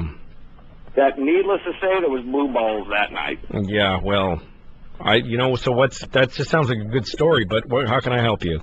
I'm wondering, how would you react to that? The sex was great, all of that. I haven't spoken to her since. It freaked me out. I saw my life pass before my eyes. Rocky, I think you got to find yourself another cougar who don't want kids. Oh, it scared me, man. I even had a conversation with her about it. She was like, oh, I'm too old. I don't want any children. So we had a bunch of drinks that night. Yeah. And I guess the truth came to the top. So she said the thing that she was dying to say. God bless her. Well, look, man. It sounds like you're having like a passionate and interesting life.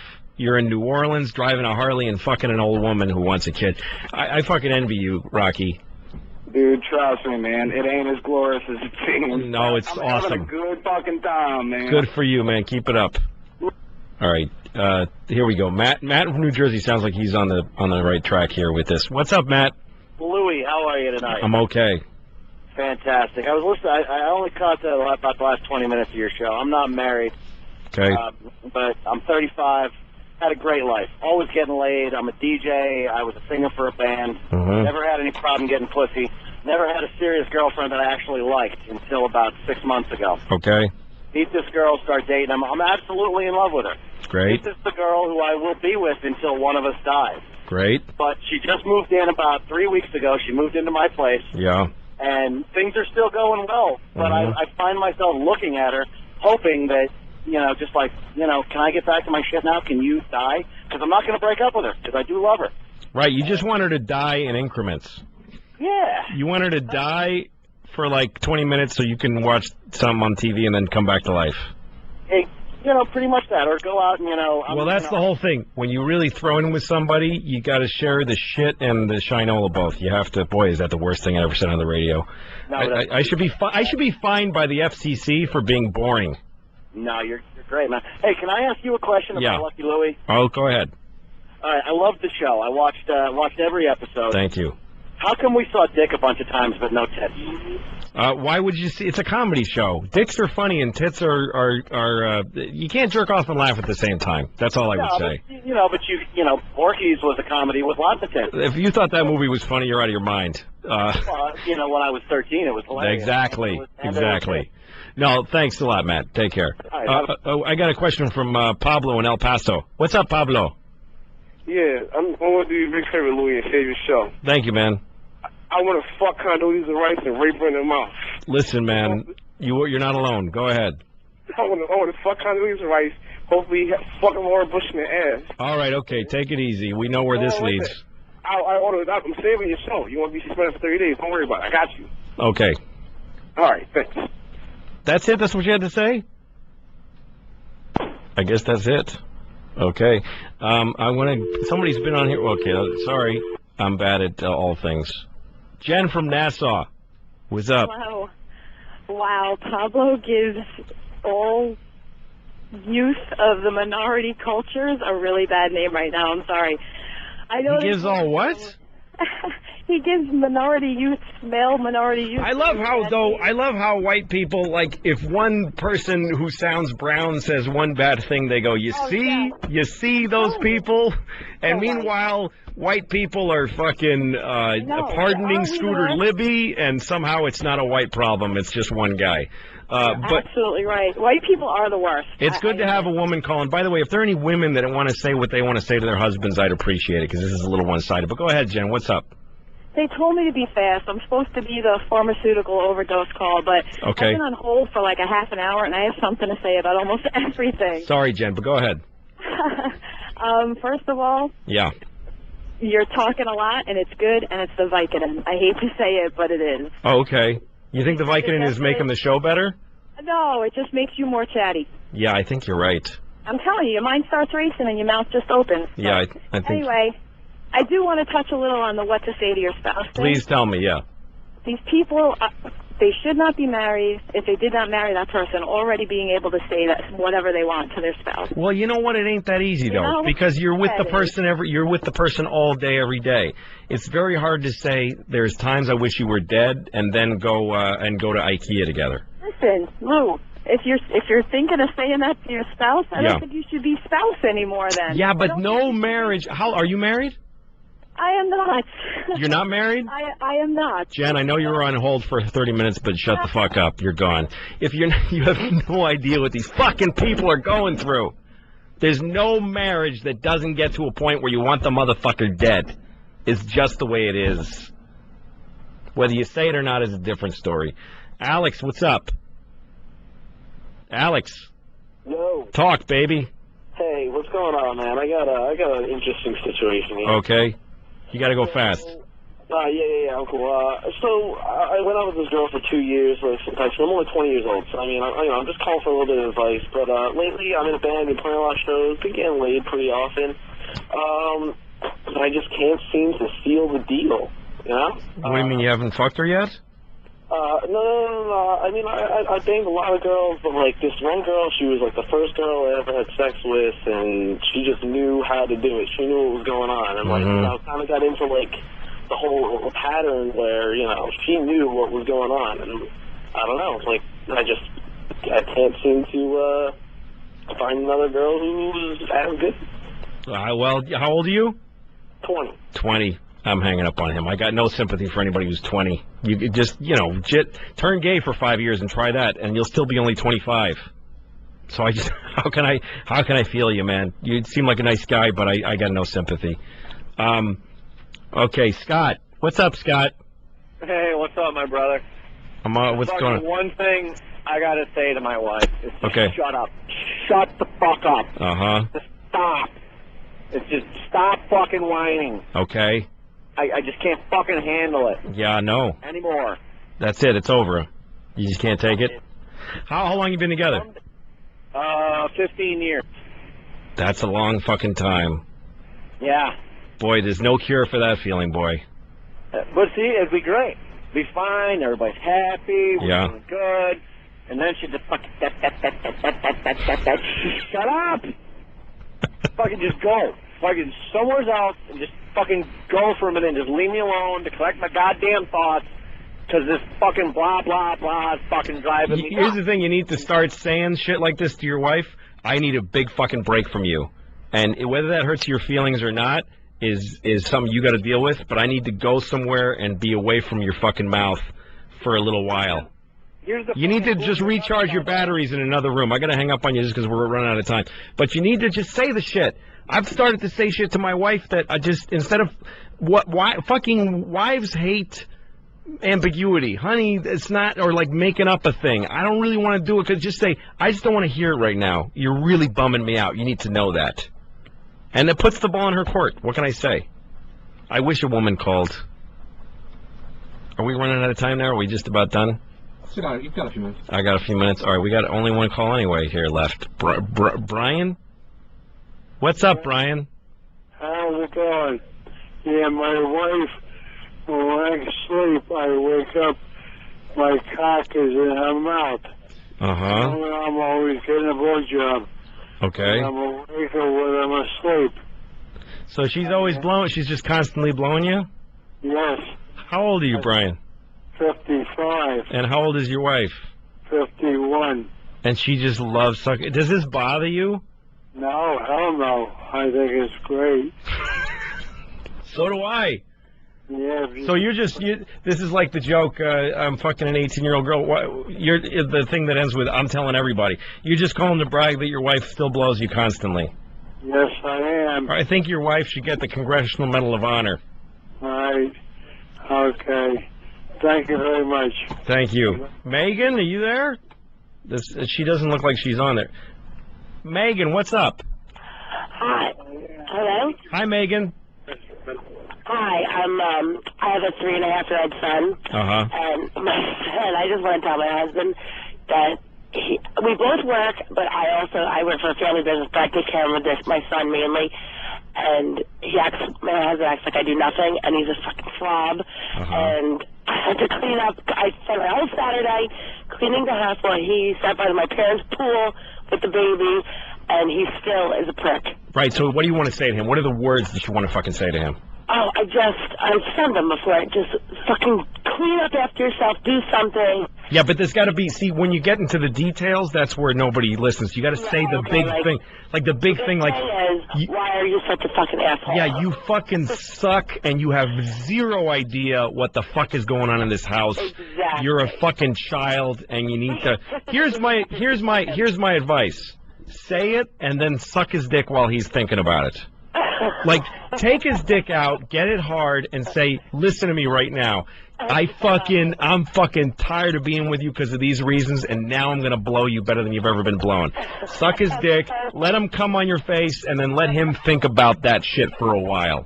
That sounds perfect. That's all. Don't say it while he's, like, doing something, and, like, you don't ruin his fun doing it. Give him fun, and then give him the fucking news. Okay, that sounds perfect. Good luck, Megan. Thanks.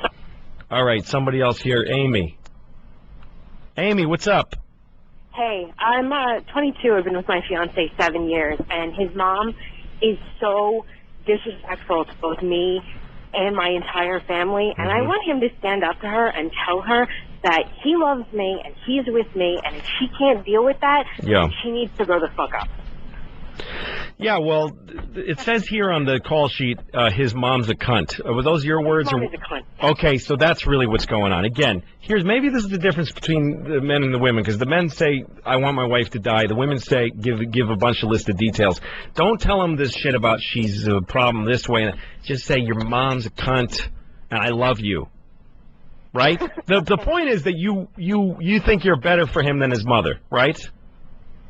No, I just don't want her to feel that I'm not good enough for him. Right, so don't fucking even think about his mother. Who gives a shit about his mother? Who gives a shit about her? Don't even think about her, fucking old whore. Yeah, she's awful. Next time we see her, just kick her in the box, and then watch her double over. And then when your husband walks in, go, I don't know what happened. All of a sudden she looks like she's upset. Okay, thanks. Good luck, Amy. You. All right. We're going to take one more call, and then I'm going to bullshit for half a minute. What's up, Chris? Hey, I love my wife. Someone wanted to tell my wife I love my wife, but I want to fuck your coworkers. Yeah, well, you want to fuck... She's a waitress. Yeah. And, I'm 30, she's 33. I got a 2-year-old and one on the way. Mm-hmm. And we live in a college town. And she waitresses, and I go in there to see her for dinner. And all right, you narcissist. I got news for you, buddy. The coworkers don't want to fuck you, so don't bother telling her. Sally, what's up? Hi, honey. What's going on?